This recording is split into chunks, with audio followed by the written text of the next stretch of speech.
Bienvenidos a este curso de 3 clases. Esta es la clase número 1. Mi nombre es Marcos y hago este video para darle argumentos a los pro vida y mejorar en sus debates. Recuerden que esto les tiene que servir como guía de qué responder, no necesariamente tienen que responder lo que yo diga aquí. Para poder hacer este video tuve que meterme a páginas aborteras a ver sus paupérrimos argumentos, tuve que mirarme videos, leer papers y me tuve que meter al barro a debatir en vivo y en directo con aborteros recalcitrantes en Discord y en otros lugares. Y la verdad es que nunca nos vamos a poner de acuerdo, pero me encanta no estar de acuerdo con matar chicos por nacer. Para vencer al enemigo hay que conocerlo, estudiarlo y observar sus tácticas argumentativas. Y aunque ustedes se puedan topar con aborteros dogmáticos, y este dogmatismo es el mismo que yo tengo, cuando se trata de un tema de vida o muerte, y sobre todo cuando se pone en jaque la vida de inocentes, no queda más que salir a defender a los sin voz. Mi modalidad para responder estos argumentos va a ser a veces dando respuestas largas, cortas, a veces utilizando historias, dando ejemplos, comparando, describiendo situaciones. Es importante abrazar esta causa con la misma pasión con la cual un guerrero romano pelea en batalla y hacer de cuenta que detrás de nosotros tenemos niños por nacer. Nuestros escudos y espadas son los argumentos.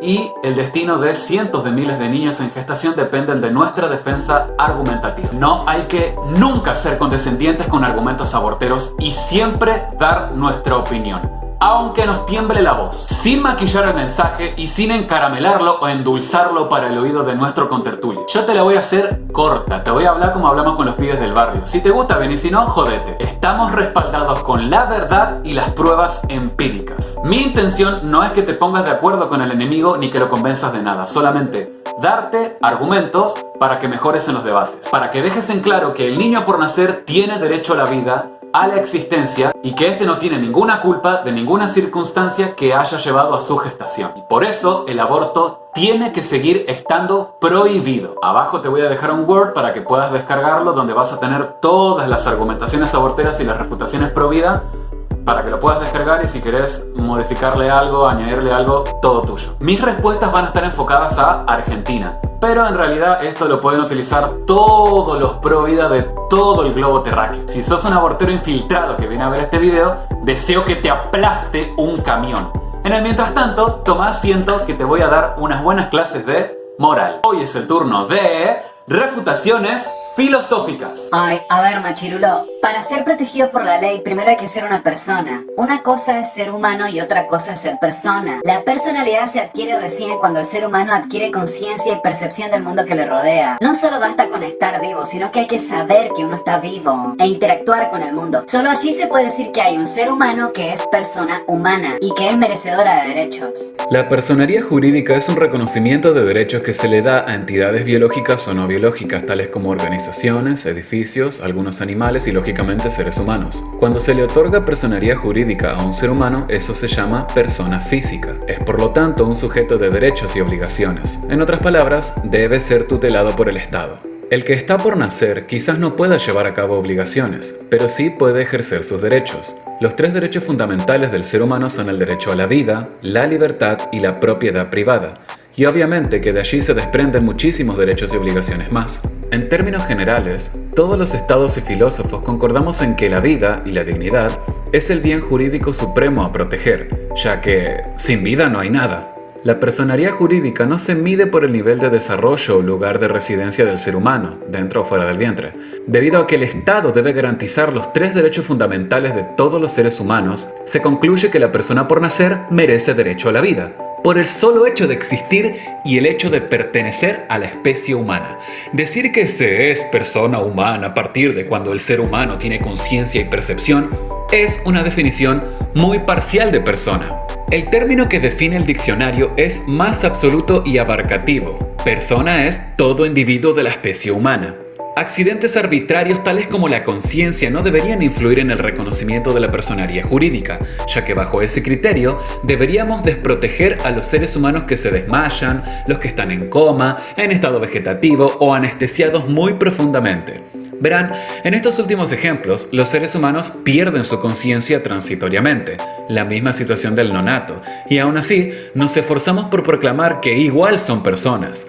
La conciencia es en todo caso una característica contributiva del ser humano o la persona que se gana con el tiempo y que ocasionalmente se puede perder, pero de ningún modo esto llegase a ser un justificativo para irrespetar el derecho a la vida. El criterio más seguro para no cometer crímenes contra la humanidad es considerar a todos los seres humanos vivos como personas bajo la ley, sin distinciones arbitrarias. Ay, no. Usted no me puede comparar a una persona nacida en coma con un no nato. El no nato está invadiendo la propiedad privada de la mujer. En cambio, el que está en coma tiene independencia fisiológica, no está parasitando a nadie. La defensa de la propiedad privada de la mujer no puede nunca aplastar el derecho a la vida de otro ser humano. Ante una colisión de conflictos entre dos derechos tan primordiales como lo es el derecho a la vida del nonato y el derecho de la autonomía de la mujer, se deben primar los derechos del más débil, que es el del nonato.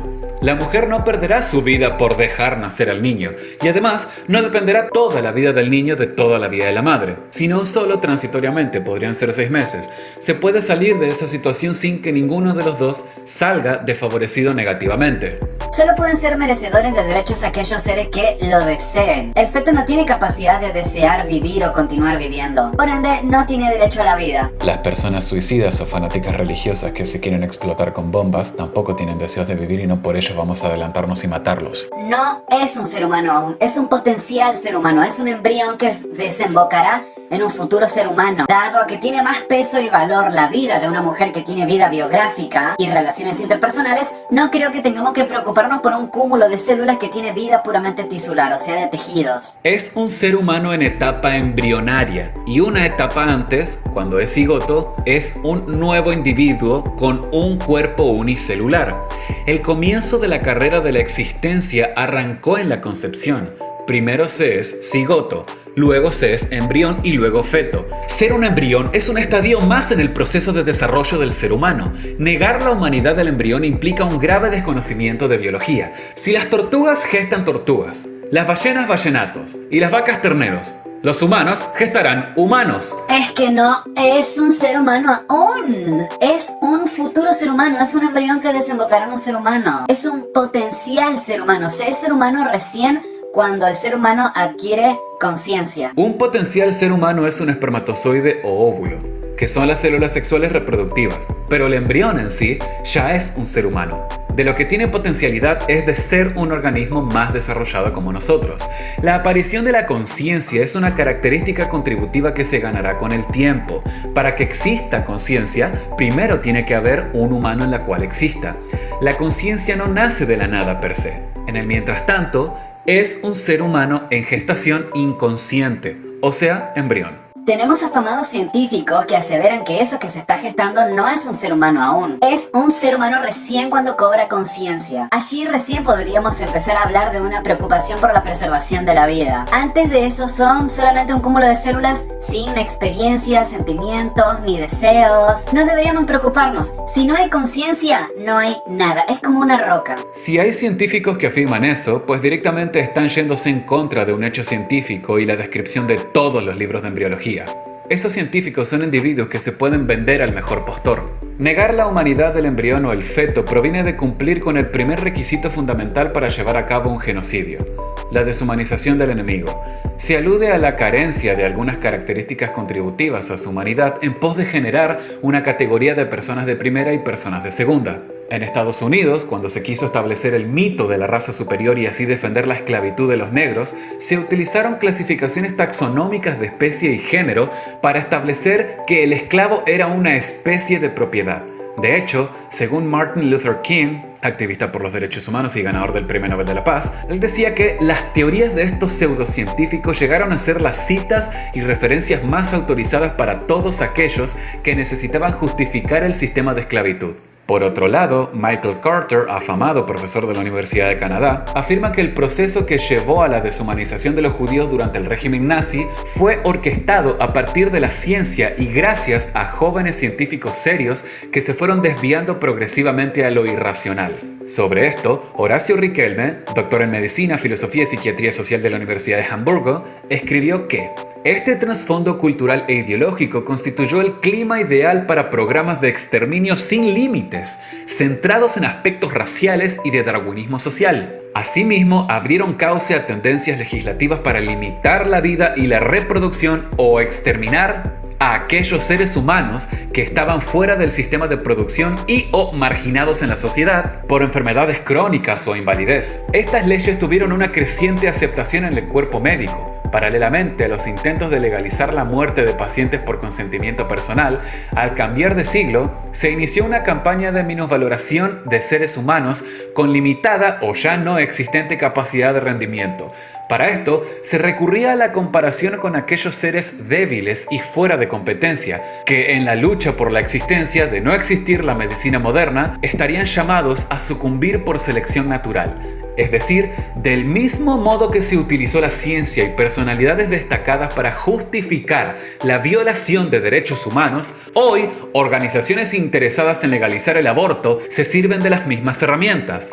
Desde asociaciones médicas o científicas, entre comillas, como la Sociedad de Obstetricia y Ginecología de Buenos Aires, la Asociación Argentina de Anticoncepción, la Sociedad de Ginecología Infanto-Juvenil, la Federación Argentina de Medicina General, la Sociedad Argentina de Medicina, la Federación Latinoamericana de Sociedades de Obstetricia y Ginecología, la Organización Mundial de la Salud, la Organización de las Naciones Unidas, el FIGO, el RCOG, el ACOG, entre otros, son agentes que decidieron olvidar sus saberes biológicos para poner en cuestionamiento la humanidad del no nato. No hay consenso aún de cuándo arrancó la vida humana. La vida humana se presume que arrancó millones de años atrás. De hecho, ahora que me acuerdo, hay vida desde antes de la concepción. Los espermatozoides y los óvulos también tienen vida. El concepto de vida humana se refiere a las acciones cotidianas de los seres humanos en su entorno. Usted está relativizando la vida. Estamos hablando del origen de la vida puntual e individual del ser humano. Y esto es en la fecundación o concepción. Cuando chocan la membrana citoplasmática del espermatozoide con la membrana citoplasmática del óvulo,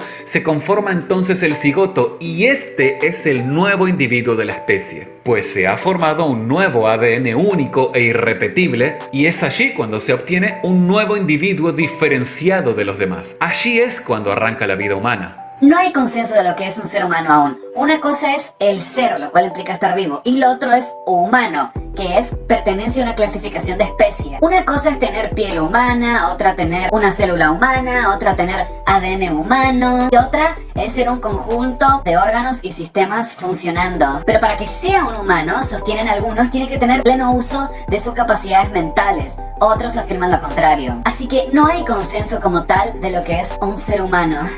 Así que no, usted no debería tomar una postura legal tan tajante en algo que no hay consenso. Suponiendo que no haya consenso en la definición de ser humano, sí hay consenso de cuándo inicia la vida del ser humano y es en la concepción. El ser humano es el que posee esencia humana. Esencia es la característica básica que hace que algo sea eso y no otra cosa. Dicha característica es proceder de progenitores humanos, porque en caso contrario no sería un ser humano. Vamos a hablar de consenso científico por un segundo. Hay consenso científico en la redondez de la Tierra, hay consenso científico en la teoría celular, hay consenso científico en la teoría de la gravedad. Hay consenso científico en la teoría de la evolución.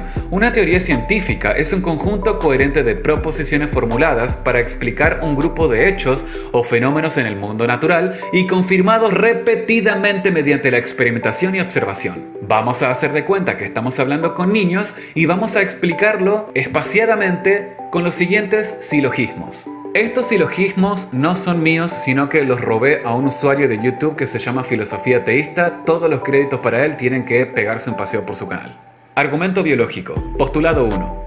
La biología ha demostrado que la existencia del ser humano comienza en el momento de la concepción. Postulado 2. El feto pasó por el momento de la concepción. Conclusión, el feto es un ser humano. Argumento genético. Postulado 1. Lo que hace que sea un humano es poseer un ADN de esa especie. Postulado 2. En el momento de la concepción se forma un genoma humano con un nuevo ADN único. Conclusión, el feto es un humano al poseer ADN de esa especie. Argumento filosófico. Postulado 1. Existe una diferencia entre desarrollo y esencia. Postulado 2. Desarrollo es hacer que algo pase por una serie de estados sucesivos, de manera que crezca, aumente o progrese. Postulado 3. Esencia es la característica intrínseca de sí mismo, lo que hace que algo sea única y solamente eso. Postulado 4. Lo que se desarrolla tiene esencia, porque se desarrolla como eso y no como otra cosa.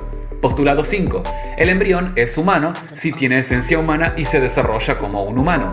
Conclusión 1. El embrión tiene esencia humana y se desarrolla como un humano. Conclusión 2. El embrión es un ser humano. La falsa autonomía corporal. Postulado 1. El ADN formado en el cigoto es propio de ese organismo. Postulado 2. Una mujer en la etapa del embarazo posee un ADN diferente del cigoto, embrión o feto. Conclusión, la mujer no tiene autonomía sobre el cigoto, embrión o feto debido a que no es parte de ella al no tener el mismo ADN. No es un individuo de la especie humana ya que depende de la madre y no está separado completamente de ella. Individuo se refiere a unicidad, que es único, que se distingue notablemente de los demás. Está dada por el nuevo ADN. Que dependa de la madre no lo hace más o menos individuo, sino solo un individuo dependiente. Es solo transitoriamente. Si ser dependiente implica no ser un individuo, entonces siquiera los enfermos o ancianos serían individuos, ya que dependen de gente que los cuiden. Necesitan medicamentos, nutrición, etc. para seguir viviendo. Muchos individuos humanos siguen dependiendo biológicamente de otros después de nacidos. No podemos considerar a los individuos como personas únicas o humanos únicos por su ADN, porque bajo ese criterio estaríamos dejando por fuera a las personas con quimerismo o a los gemelos monocigóticos. Los gemelos monocigóticos serían personas iguales pero por separado, y los quiméricos serían dos personas adentro de una sola persona. Muy raro. A usted le gusta buscarle la quinta pata al gato.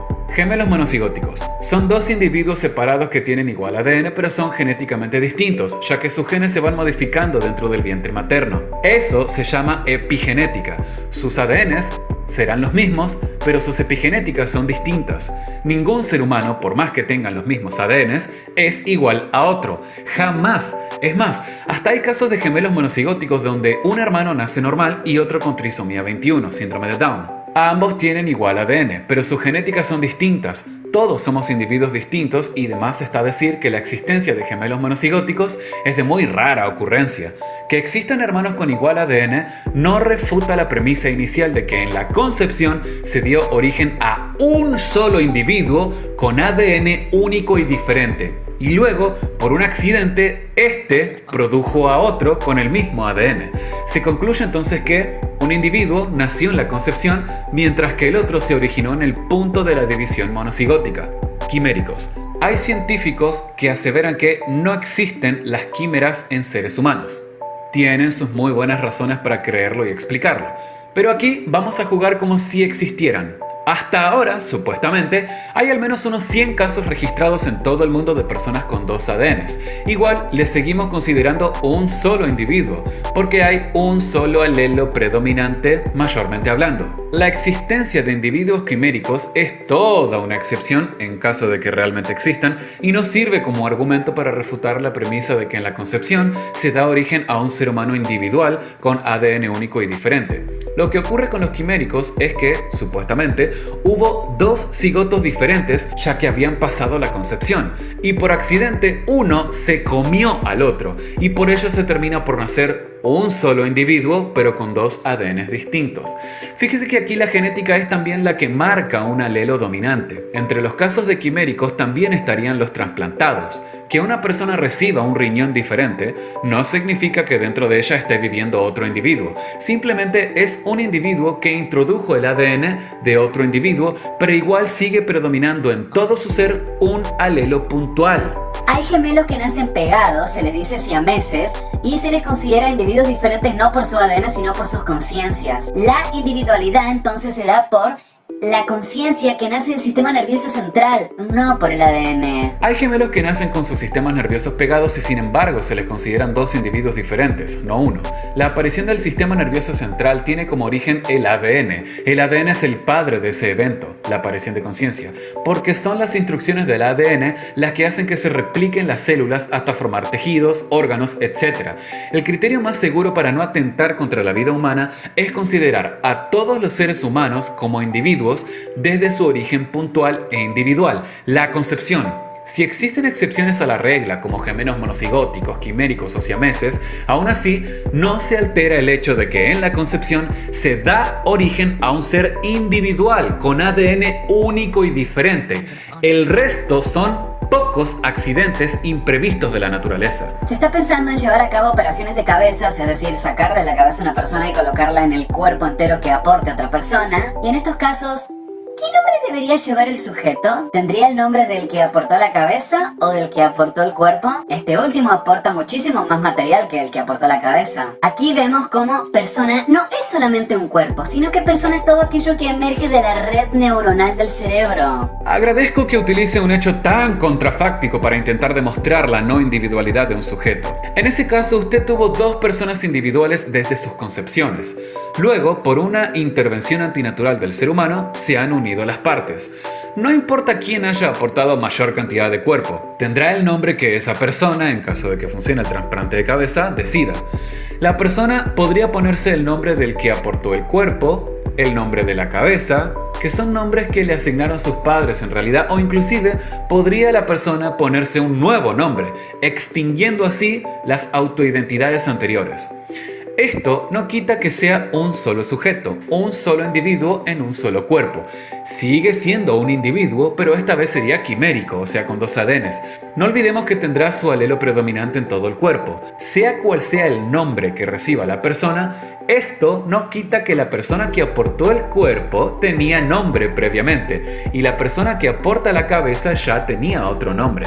Las características fenotípicas del cuerpo predominante fueron formadas literalmente por las neuronas de la cabeza original y han vivenciado la vida de la persona de la cabeza original. El cuerpo aportante tiene mayormente un tipo de rasgo fenotípico único y ha seguido un patrón de formación en el orden que su cerebro originario le mandó. ¿Implicaría esto que deba tener el nombre de la mayor parte del cuerpo porque mayormente predomina un solo tipo de ADN? Respondan ustedes. Bien, se me ocurrió hacer esta añadidura porque estoy acá en plena edición y era solamente para decirles que la mayoría de las respuestas están ampliadas y extendidas en el Word que les voy a dejar. La versión de las respuestas pro vida que estoy dando acá es la versión resumida, ¿sí? Pero tienen que ir al Word para ver la versión extendida, ¿sí? Solamente para decirlo, si les intentan poner, no creo que suceda porque no hay, los aborteros no son inteligentes para mí, a mi parecer por lo menos no tienen inteligencia, pero si hay algún abortero que les intenta poner a ustedes entre la espada y la pared con el ejemplo de el trasplante de la cabeza, tienen que ponerlos ustedes contra la espada y la pared con lo siguiente, que el nombre de una persona no es dictaminatorio ni determinatorio de la personalidad de una persona.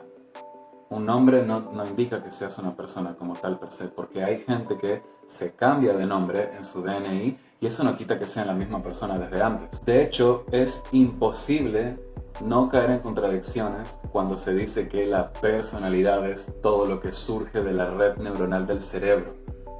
Porque la red neuronal o la psiquis que surge de esta es una característica contributiva de la persona humana, ¿sí? Y hay muchos otros aspectos a tomar en consideración, ¿sí? Punto número 1. Persona es todo aquello que sea protegido por la ley, ¿sí? Punto número 2. Persona física es todo ser humano, ¿sí? Toda persona humana, persona física sería casi lo mismo. Persona humana, persona física es todo ser humano. ¿Cuándo arranca la vida del ser humano? Demostradamente, de manera científica, en la concepción. Entonces, desde ahí se es una persona física o persona humana, como le quieran decir. 3. Para tener una personalidad, primero hay que tener un cuerpo con el cual expresarlo. 4. Si limitamos la personalidad acorde a lo que surja de una red neuronal, entonces en el futuro vamos a tener que considerar como personas humanas o personas físicas a inteligencia artificial o a robots que pudieran llegar a desarrollar algún tipo de conciencia. 5. Intentar preservar la vida psicológica de una persona es solamente intentar preservar una parte o una fracción de la persona humana, porque persona hace a todo lo que vivimos. pero con todo nuestro cuerpo formado por el ADN. Nos gusta tener sexo con nuestro pene, no con el pene de otros. Nos gusta defecar con nuestro ano, no con el ano de otro. Por supuesto que existe el inicio de la vida psicológica, la vida estudiantil, la vida social, la vida sexual. Hay muchos tipos de vidas que inician a lo largo en la trayectoria de la esperanza de vida que tenga la persona. Pero la vida biológica, de facto, surge en la concepción. Ese es el único punto de partida. Ahí es donde arranca la existencia de todas las personas. No podría haber algún otro tipo de vida si no tenemos primero ese inicio puntual de vida. En este sentido, privarles de la vida a las personas no natas es un asesinato. 6. Si para otorgar personalidad jurídica a alguien o para declararlo persona, este ser humano tiene que tener una personalidad, y si personalidad es lo que surge de la red neuronal del cerebro, entonces los neonatos no serían personas. No pueden ser calificados como personas porque no tienen una personalidad establecida, desarrollada. De hecho, la personalidad no se termina de formar, sino yo diría hasta la vejez o hasta la adultez. Digamos, la personalidad se va desarrollando en el transcurso de toda tu vida. Se moldea muchísimo en la adolescencia, por ejemplo. Entonces, los neonatos no podrían ser calificados como personas. La personalidad se va desarrollando día tras día. Creo que debemos defender seres humanos antes que vidas psicológicas. 7. Si persona o personalidad es todo lo que surge de la red neuronal del cerebro, entonces, ¿qué hacemos con las personas que tienen trastorno múltiple de personalidad? ¿Qué hacemos? ¿Le otorgamos un DNI a ese ser humano por acorde a las diferentes personalidades que tenga? En definitiva, estas son simplemente herramientas que yo les doy para que ustedes pongan entre la espada y la pared a las personas que hinchan las pelotas con el tema de la conciencia o lo que surge de la red neuronal del cerebro. Abajo van a encontrar una respuesta más ampliada. Ustedes están muy enfocados en el tema del ADN, pero bajo ese criterio entonces también habría que considerar como personas o individuos a proteger a los tumores, porque los tumores también tienen ADN único, diferente e irrepetible. Esa es una comparación sin mérito. Un tumor sigue teniendo el mismo ADN de la persona que lo sufre, solo que con algunas bases modificadas. A un tumor no deberíamos considerarlo persona, ya que no es un nuevo ser humano distinto de todos los que han existido, existen y existirán. Los tumores se originan por un fallo del cuerpo humano, los no natos no. Los tumores se definen como anomalía de células que se dividen sin control y destruyen los tejidos corporales. Se originan por una falla misma del ADN del portador. Así también se diferencia de la parte sana del cuerpo. El tumor es la parte enferma, por eso hay que removerla. Siendo así, acordamos entonces que un tumor es la parte enferma del cuerpo. El no nato no. Me rehúso a creer que la individualidad está dada única y solamente por el ADN. La conciencia es el punto de inflexión para empezar a hablar de una preocupación por la vida. Después nos llaman medievales, retrógrados o arcaicos por apegarnos a un hecho científico irrefutable. La vida individual del ser humano arranca en la concepción. No podemos limitarnos a considerar la conciencia como requisito inexorable para considerar al no nato un individuo humano o un ser humano, ya que la aparición de conciencia depende de genes que ya han sido copiados múltiples veces previamente a su desarrollo. Lo más específico e irrepetible del individuo y sus células es su genoma, del cual depende cualquier otro carácter. El proceso de la primera copia genómica es el origen ontogénico de la individualidad. Para secuenciar el genoma humano, miles de investigadores han trabajado durante más de 10 años gastando miles de millones de dólares. El citoplasma del ovocito realiza, en esta primera copia genómica, no solo la labor de copiar más de 3 millones de bases, sino que constituye un nuevo genoma. Y desde este primer instante, ese cigoto es un nuevo ser humano en su etapa cigotal. Tiene un cuerpo unicelular. De no considerar esta etapa como el origen de la individualidad, estaríamos negando mérito al proyecto del genoma humano, de identificar el núcleo central constituyente de la especie humana. Por más que intentes disuadirla, machirulito, sí, te aviso que esa mujer, si no quiere gestar eso que lleva adentro, igual va a ir y se va a hacer el aborto. Igual lo va a hacer. De la misma manera que si un suicida quiere suicidarse, lo hará igual a pesar de que uno trate de disuadirlo. Los individuos deben afrontar las responsabilidades responsabilidad de sus actos y hacerse cargo. No podemos obligar a esa mujer a parir, pero sí decirle qué es lo correcto y qué no. Matar a otros seres humanos, por conveniencia, no es ético ni moral. Las ricas abortan seguro, las pobres mueren. Negar el aborto legal es ser discriminatorio con esas mujeres pobres. 1. Eso es un argumento marxistoide. Crear una división de clases no aporta al debate. Los sectores pobres son los que mayormente se oponen al aborto. 2. Lo único seguro en un aborto es que muere el niño por nacer. Y 3. Abortar es, en realidad, la peor de las discriminaciones, ya que el no nato es casi como un discapacitado, sordo, ciego, mudo, hemipléjico, etc. La audición, la visión, la voluntariedad, el habla, etc. se irá ganando con el correr del tiempo y se pretende no reconocerlo como individuo, persona ni ser humano solo por el hecho de no estar lo suficientemente desarrollado. Insisto, no es un ser humano aún, es un saco de células pequeños, ni siquiera tiene forma humana y no está desarrollado del todo. La forma humana se empieza a ganar desde la semana 6 o 7 aproximadamente. Y que antes de eso no tenga forma humana no le quita sus derechos ni su dignidad. Si no tener forma humana le resta dignidad, entonces esto haría menos dignas a las personas que se les amputan extremidades frente a las que tienen extremidades. La dignidad como persona humana no está sujeta al grado de desarrollo o de tamaño. Si lo que busca la ley abortera es permitir el aborto libre hasta la semana 14, poco te importa que la cuarta semana el corazón comienza a latir y comienzan a formarse los ojos, las orejas y los pulmones. Poco te importa que la quinta semana tenemos la aparición de brazos y piernas. Poco te importa que en la sexta semana se desarrollan pequeños dedos en las manos y pies. Poco te importa que en la octava semana el bebito tenga un cuerpo bien proporcionado. Poco te importa que en la semana 11ª el bebito pueda esbozar una sonrisa. Te resulta preferible desdibujar todo eso bajo la denominación de saco de células para negarte inconscientemente la realidad de que eso es un ser humano que está creciendo. En una de esas no sabíamos y hay sacos de células que sonríen, tienen sexo bien definido y un corazón latiendo. No es una buena psicología mandar a cada cual a que elabore su realidad según su parecer. Una buena psicología invita al respeto de la realidad. La ficción de un espejismo no va a cambiar la realidad por más que mentalmente yo me esfuerce en afirmar que hay agua donde no la hay. Qué cruel que es usted. Un embarazo no deseado hará que llegue a este mundo un niño con hambre, sin educación, sin amor. Por tanto, la pobreza va a aumentar. El aborto legal tampoco solucionará esta situación. México, DF, tiene aborto legal y cientos de niños en la miseria. Y aún así, bajo la lógica del deseo, podríamos ir a los geriátricos y cortarles todo suministro de agua y alimento a los ancianos.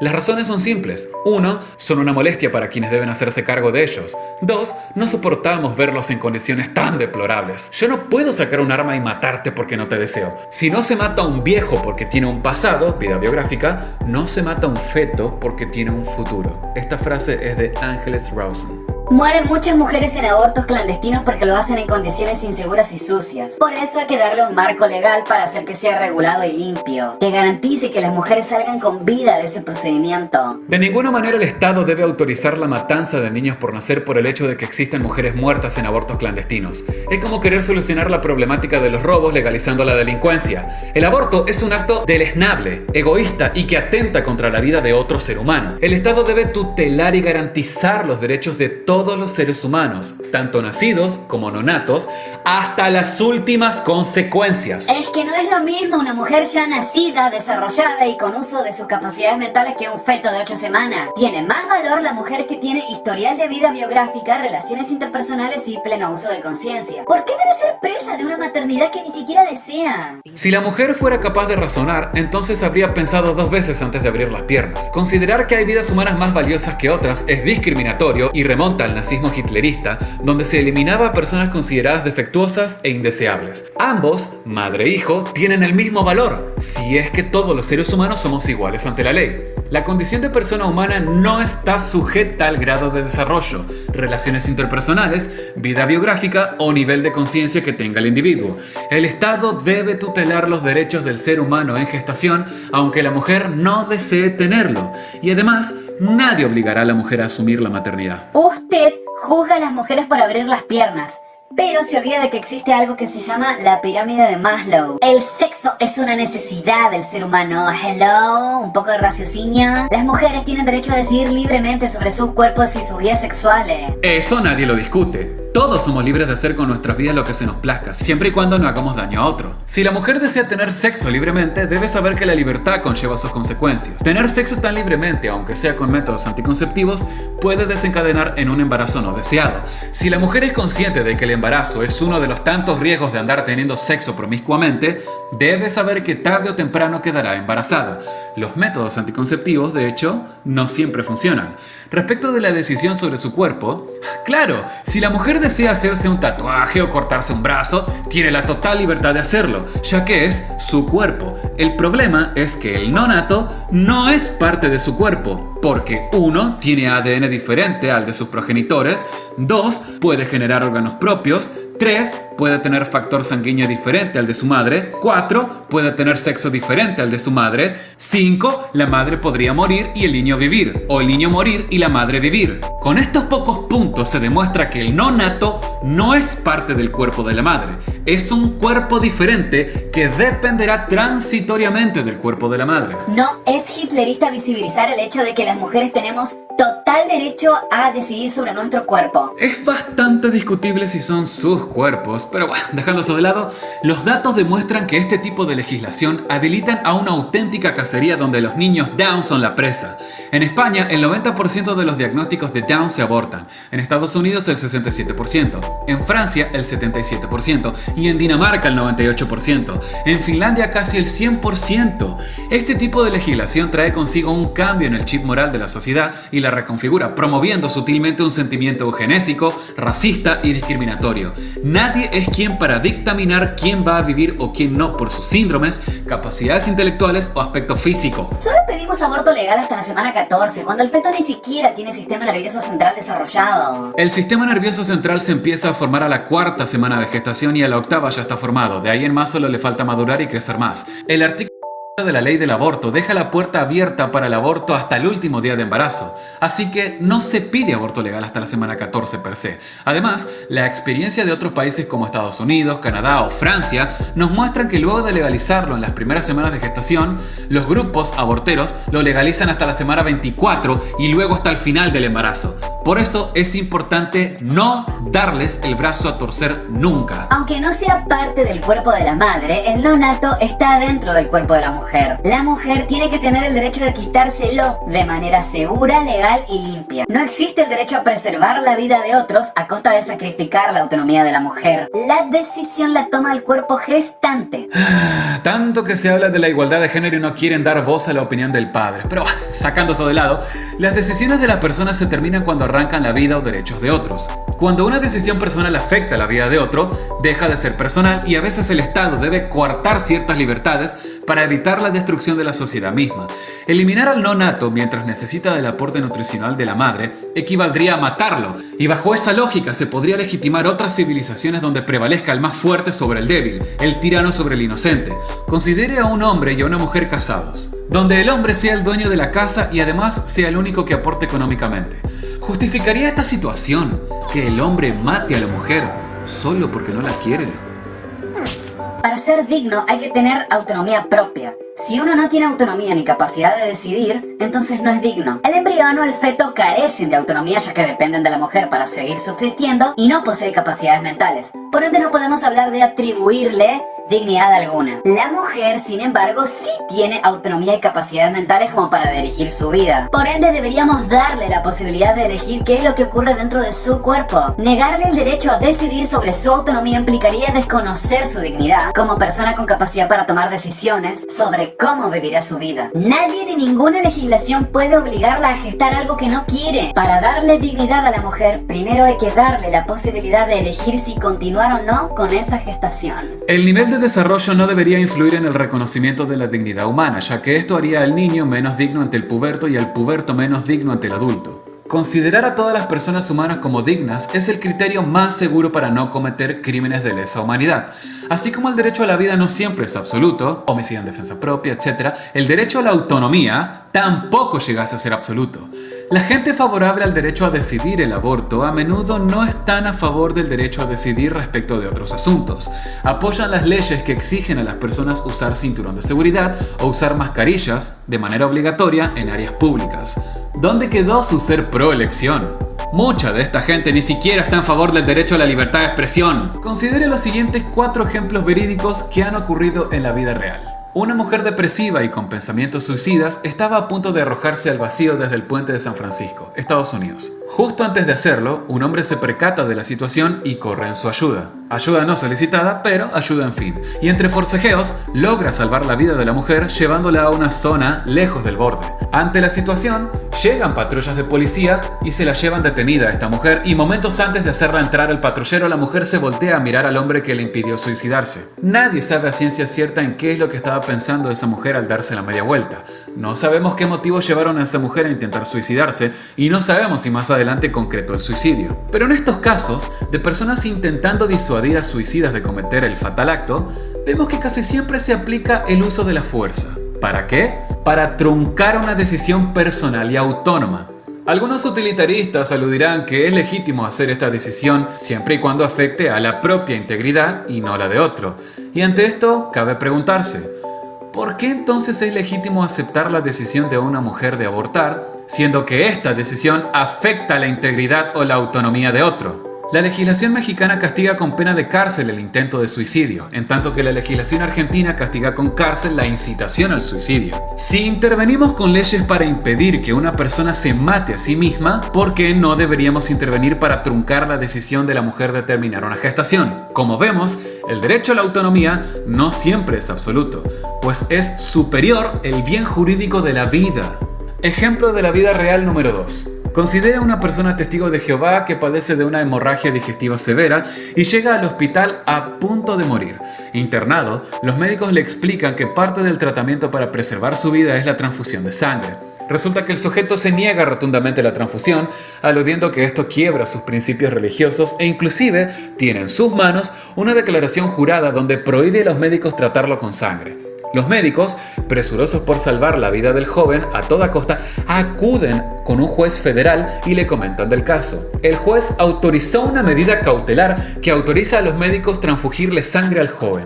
En este caso, el Poder Judicial, o sea el Estado, entendió que el bien jurídico de la vida es superior a la autonomía o decisiones personales. Ejemplo de la vida real número 3. Considere el caso de una anciana que no tiene dinero para comprar alimentos y hace días que no come. Ante la desesperación, esta entra a un supermercado y roba un sachet de leche.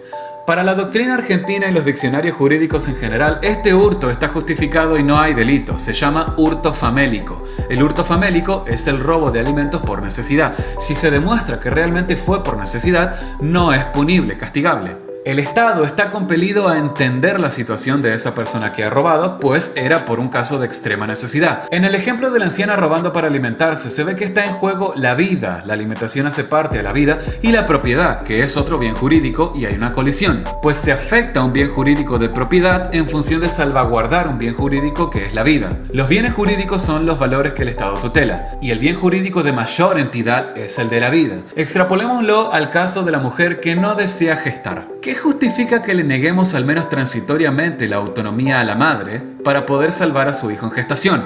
¿Por qué no podemos sacrificar la propiedad privada de la mujer para salvaguardar un bien mayor? ¿Por qué habría que darle más peso a un deseo arbitrario y no a un bien jurídico supremo como la vida? ¿Por qué tanto hincapié en hacer ver al no nato como un enemigo que transgrede la propiedad privada cuando el mismo aborterismo afirma que éste no tiene conciencia? Para invadir o transgredir una propiedad privada hace falta uso pleno de facultades mentales. Implica voluntariedad, noción y conciencia. El no nato no tiene ninguna implicación en las circunstancias que le llevaron a su concepción. Por ende, no es invasor de nada. Si no es invasor de nada, entonces no es culpable de nada. Y si no es culpable de nada, entonces es un inocente, pues no se encuentra culpa en él. Los derechos y la filosofía moral atañen a los agentes morales. No toda persona es agente moral, pero todo agente moral es persona. Un embrión Es persona, sujeto de derechos, pero no es agente moral. No tiene agencia, pues no actúa con discernimiento, libertad e intención. Ante esto, cabe preguntarnos, ¿por qué permitir entonces la pena de muerte sobre un inocente que no ha violado ningún derecho? ¿Es justificable aplastar su derecho a la vida por el simple hecho de ocupar una propiedad privada involuntariamente? Ejemplo de la vida real número 4. El siguiente ejemplo se ha dado en varios casos en España como en Argentina y probablemente en otras partes del mundo con diferentes matices, pero las historias son bastante similares. Considere el caso de una mujer a la cual le faltan pocas horas para dar a luz. Su médico le recomienda el adelantamiento del parto y que es mejor que sea por cesárea para asegurar su vida y la vida del hijo. El feto sufría una obstrucción umbilical, por lo que corría riesgo de morir. La terca madre insistió incansablemente en que no quería parir por cesárea, sino que lo haría por parto natural porque era una costumbre cultural. Preocupado porque la mujer muera en pleno parto y para colmo el niño también muera porque se iba a ahorcar con su propio cordón umbilical, el médico acudió a un juez y le comentó del caso. El juez autorizó al médico realizarle la cirugía a la mujer, velando por la vida del pequeño y no por los deseos de la madre. Como vemos, en algunos casos es legítimo proteger la vida del neonato por sobre la autonomía de la mujer. Ante esto podemos preguntarnos, ¿por qué entonces repudiar las legislaciones de tintes pro vida que limitan la autonomía de la gestante frente a la autonomía del neonato? ¿Por qué reconocer absolutamente el derecho de autonomía de la mujer y desconocemos la autonomía del neonato? Algunos parecen aceptar la prevalencia de la autonomía de la mujer por sobre el neonato y se contradicen en afirmar que las decisiones personales como la de abortar confirman la autonomía de las mujeres. Pero parecen ignorar que el aborto no es una decisión personal, pues aplasta la autonomía del neonato y se desprecia la voluntad de terceros en salvar la vida de este. La diferencia con los casos anteriores es que todas esas decisiones autónomas hubieran afectado la vida de sus protagonistas, pero en el caso del aborto, la decisión no solo afecta a la mujer, sino que trunca la vida del neonato. Si trunca la vida de otros, deja de ser una decisión personal, y las decisiones personales autónomas que interpelen a otros de forma negativa deben ser frenadas por ley. ¿De qué está hablando? La mujer no se embaraza de para ir a abortar. Las razones por las cuales las mujeres abortan son múltiples. Algunas porque el novio las deja, otras porque el padre las va a matar, otras porque temen no poder seguir con sus estudios, otras porque un hijo no estaba en sus planes, porque le falló el método anticonceptivo, por pobreza, etc. Si bien es cierto que hay situaciones de fuerza mayor que empujan a las mujeres a abortar, no hay que olvidar que allí, en el vientre materno, ya hay un nuevo ser humano y una nueva persona que ya está y ya existe. Y no podemos ignorar el hecho de que se la elimina de cuajo por conveniencia de la madre. Se pueden buscar soluciones más compasivas que no impliquen la muerte de nadie, como darlo en adopción, o ayudas sociales para ayudarle a mantener al hijo. ¿Desde cuándo la humanidad soluciona problemas eliminando inocentes? Se puede llegar a resoluciones sin necesidad de que ninguno de los dos salga afectado negativamente. Podemos atacar las causas que empujan a la mujer a abortar, no al neonato. Ok, la vida arranca en la concepción y hay que protegerlo. Eso está en nuestra legislación, pero tiene que ser de forma gradual e incremental, porque es de menester entender esto. Cuando entran en conflicto dos derechos, todas las cortes del mundo parecen acordar en que hay que solucionar este tipo de conflictos con el siguiente principio. El principio de proporcionalidad. Esto implica restringir parcialmente algún derecho. Por ejemplo, un político es una persona pública. Tiene el derecho a honor y dignidad. Supongamos que exista un periodista que publica una noticia que hable mal de este político, manchándole la imagen y sometiéndola al escarnio público. Al ser una persona pública, el político tendrá que soportar el escracho público. Pero si es falso lo que el periodista dijo, ¿sí? Entonces el político podrá interpelarlo ante la corte para que le pida que pruebe que lo que ha dicho es cierto. Aquí, en este caso, se restringe el derecho al honor del político en aras de darle más peso al derecho de libertad de expresión del periodista. Pero se equilibran ambos derechos al darle la posibilidad al político de limpiar su imagen. En el caso del aborto se utilizan dos principios de proporcionalidad. Punto número 1. A mayor desarrollo del feto, menos autonomía para la mujer. Como las primeras 14 semanas el desarrollo del feto no es suficiente, se le da más peso al derecho de autonomía de la mujer. Pero si el feto tiene más desarrollo, menos autonomía para la mujer. Y segundo punto, esta autonomía restringida no es total. es laxa en tanto y cuando la mujer ahora traiga las causales. Por ejemplo, cuando la vida de la madre o la salud de la madre está en riesgo. Allí sí es permitible abortar inclusive pasando las 14 semanas. Hasta ahora, esta es la única manera que tenemos de equilibrar el derecho que el feto tiene a la vida con el derecho a autonomía de la mujer. La vida humana individual es un absoluto. Usted está planteando hacer que el derecho a esta sea dudosa. Si la vida humana va a ser protegida en el sistema jurídico, tiene que ser absolutamente, no parcialmente. No hay lugar para oportunismos en esto. Si la vida es negociable, esto implicaría que la vida es un derecho relativo en aras de imponer un derecho absoluto que es el de la libertad. Allí no existe el principio de proporcionalidad porque uno de ellos pierde la vida en absoluto. Si la mujer dejase nacer al niño, ninguno de los dos perdería su vida. En todo caso, el criterio más justo de proporcionalidad sería el que ofrece el libertario Walter Black. La mujer tiene derecho a la preservación de su propiedad privada, pero de lo que no tiene derecho es de anular el derecho a la vida de otro, en aras de preservar su propiedad privada. Sería obligación de la mujer sacarse el nonato recién cuando éste pueda vivir fuera del vientre.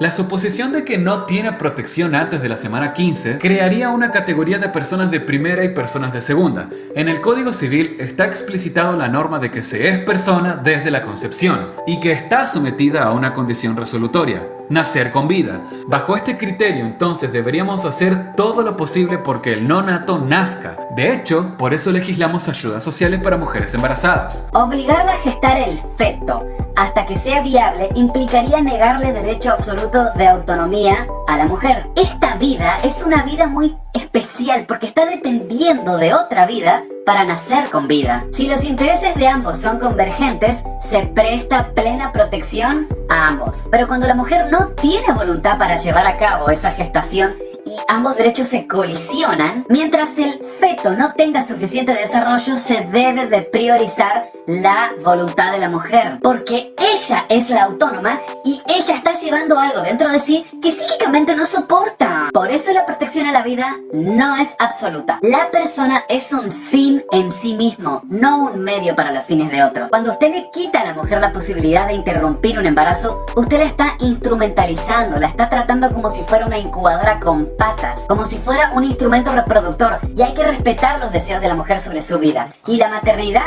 será deseada o no será. Cuando usted dice que las personas son un fin en sí mismo y no un medio para los demás, olvida que la misma mujer gestante fue entonces una usadora del útero de su madre y por ende esta no tendría derecho a negar una situación por la cual ella pasó a su hijo en la actualidad. Utilizar el argumento de las personas somos un fin y no un medio es un buen argumento para hablar contra la esclavitud, pero no para justificar el aborto. Al matar al nonato se podría decir entonces que la mujer está usando el asesinato de su hijo como un medio para alcanzar cierta conveniencia. El nonato es su fin en sí mismo. Molestarlo o coartar su desarrollo implicaría instrumentalizarlo o cosificarlo. De nuevo, madre e hijo en gestación deberían tener el mismo derecho absoluto a la vida si es que de derechos de igualdad queremos hablar. Al ser una vida dependiente y no independiente, consideramos que debe tener mayor protección, no menos protección. Es un mal necesario que la mujer lo geste, al menos transitoriamente. Las personas que se posicionan en favor del aborto sostienen que el no nato no tiene valor moral debido a que no tiene suficiente desarrollo. Sin embargo, casi todos acordan en que estos sí tienen valor cuando el embarazo es deseado por la madre. Allí, mágicamente, el no nato sí merece o debe tener derecho a la vida, solo por el deseo de la madre. Es entonces cuando la sociedad y las leyes consideran al no nato tan valioso que si alguien llegase a matar a ese no nato, esa persona podría ser acusada de homicidio. Solo si la mujer no quiere dar a luz, entonces los aborteros consideran al no nato como sin valor. Siendo así, esto no tiene sentido. ¿Bajo qué argumento moral solo el deseo de la madre decide el valor del no nato? No aceptamos el no deseo de una madre con un bebé recién nacido, sino que es la sociedad la que determina que el bebé tiene valor y derecho a la vida.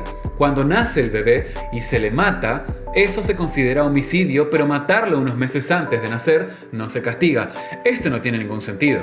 Instrumentalizar a los seres humanos en gestación a conveniencia de sus madres implica un grave desconocimiento de reconocimiento de la dignidad de ese otro ser indefenso en gestación. Toda mujer tiene derecho absoluto sobre su cuerpo, pues es su propiedad privada. Ella tiene un dominio absoluto sobre su cuerpo y todo lo que en él se contiene. Esto incluye al feto.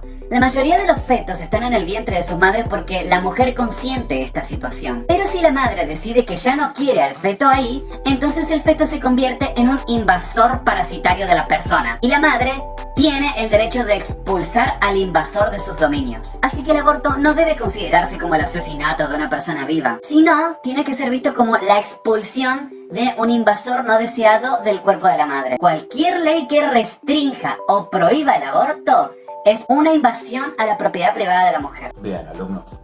Cuando algún idiota abortero les viene con esa clase de argumentos, repito, tiene que ser un abortero estudiado, bastante leído, no creo, o sea, no hay aborteros inteligentes en este planeta, pero si se llegasen a topar con alguno que sea así, cuando les viene con ese planteamiento, ustedes lo que tienen que decir es, bueno, no tienen que necesariamente decir esto que yo les voy a decir, pero les doy como una guía más o menos como para entender qué responder. Cuando les vienen con eso, ustedes tienen que decir que la mujer no es propiedad en sí misma, como tal. Ella no es una propiedad. La definición de propiedad son dos. Paso a leérselas. Poseer a alguien cierta cosa o poder disponer de ella dentro de los límites legales. Y, segunda definición, cosa que pertenece a una persona, especialmente si es un bien inmueble como un terreno o un edificio. Si la mujer fuera propiedad, entonces no tendríamos por qué luchar contra la esclavitud ni contra la trata de blancas o la trata de personas. Lo que la mujer puede ser es ser propietaria ella de algo, de algún bien material, de algún inmueble, de algún derecho, pero ella no es propiedad. Las personas nunca somos propiedad, menos que menos un hijo. Un hijo no es de nuestra propiedad.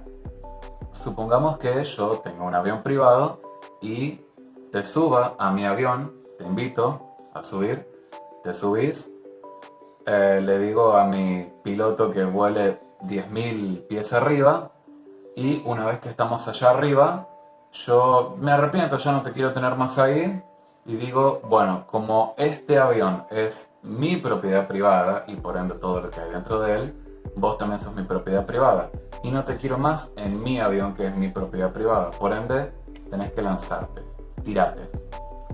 Esa es exactamente la misma situación del aborto, si es que la mujer se embarazó teniendo sexo consentido. Las personas no somos propiedad, somos propietarios, podemos ser sujetos propietarios de algo, pero las personas, los seres humanos, no son propiedad de nadie. En este sentido, suponer que porque el no nato se desarrolla en el interior de la madre y que por eso el no nato le pertenezca a ella, como si fuese un objeto, como si fuese una especie de propiedad privada, es caer en un gravísimo error y es equivalente a justificar la esclavitud o la trata de personas. Algunos dirán, bueno, pero Marcos, pasa que en el tema de la esclavitud o la trata de personas no se tiene el consentimiento de las personas, no está la voluntad de las personas ahí a las cuales se está explotando.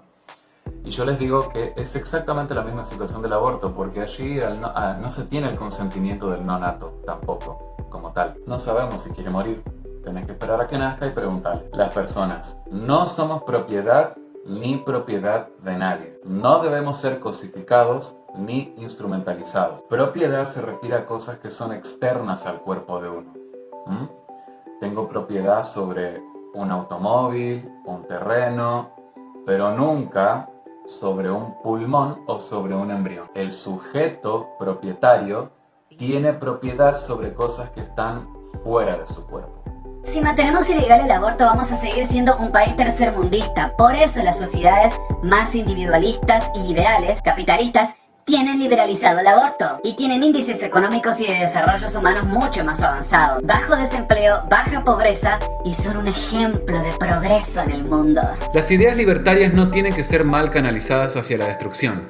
Deben ser encaminadas hacia la elaboración de algo positivo, del bien común. Claro que debemos defender la libertad. Uno es libre de elegir, pero uno no es libre de transgredir al otro, porque justamente la libertad termina cuando uno agrede al otro. ¿Alguien dijo alguna vez civilización o barbarie? Y nosotros, como especie, nos hemos perpetuado, cuidado y vivido más gracias a nuestro gen. Y si vamos contra nuestro cerebro moral, la placa insular que nos hace preocuparnos por los más débiles, entonces no estaríamos hablando de progreso de la humanidad, sino de atraso medieval.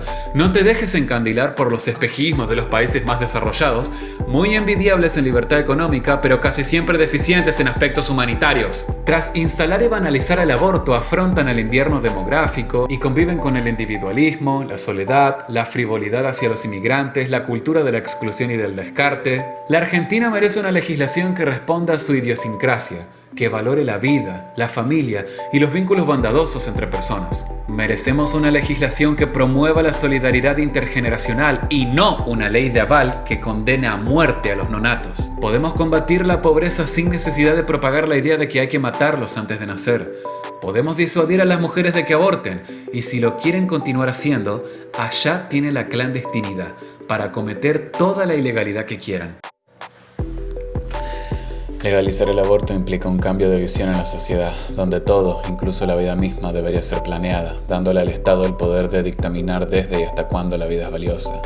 Si queremos ser libres, no podemos permitir que el Estado regule la vida y la muerte.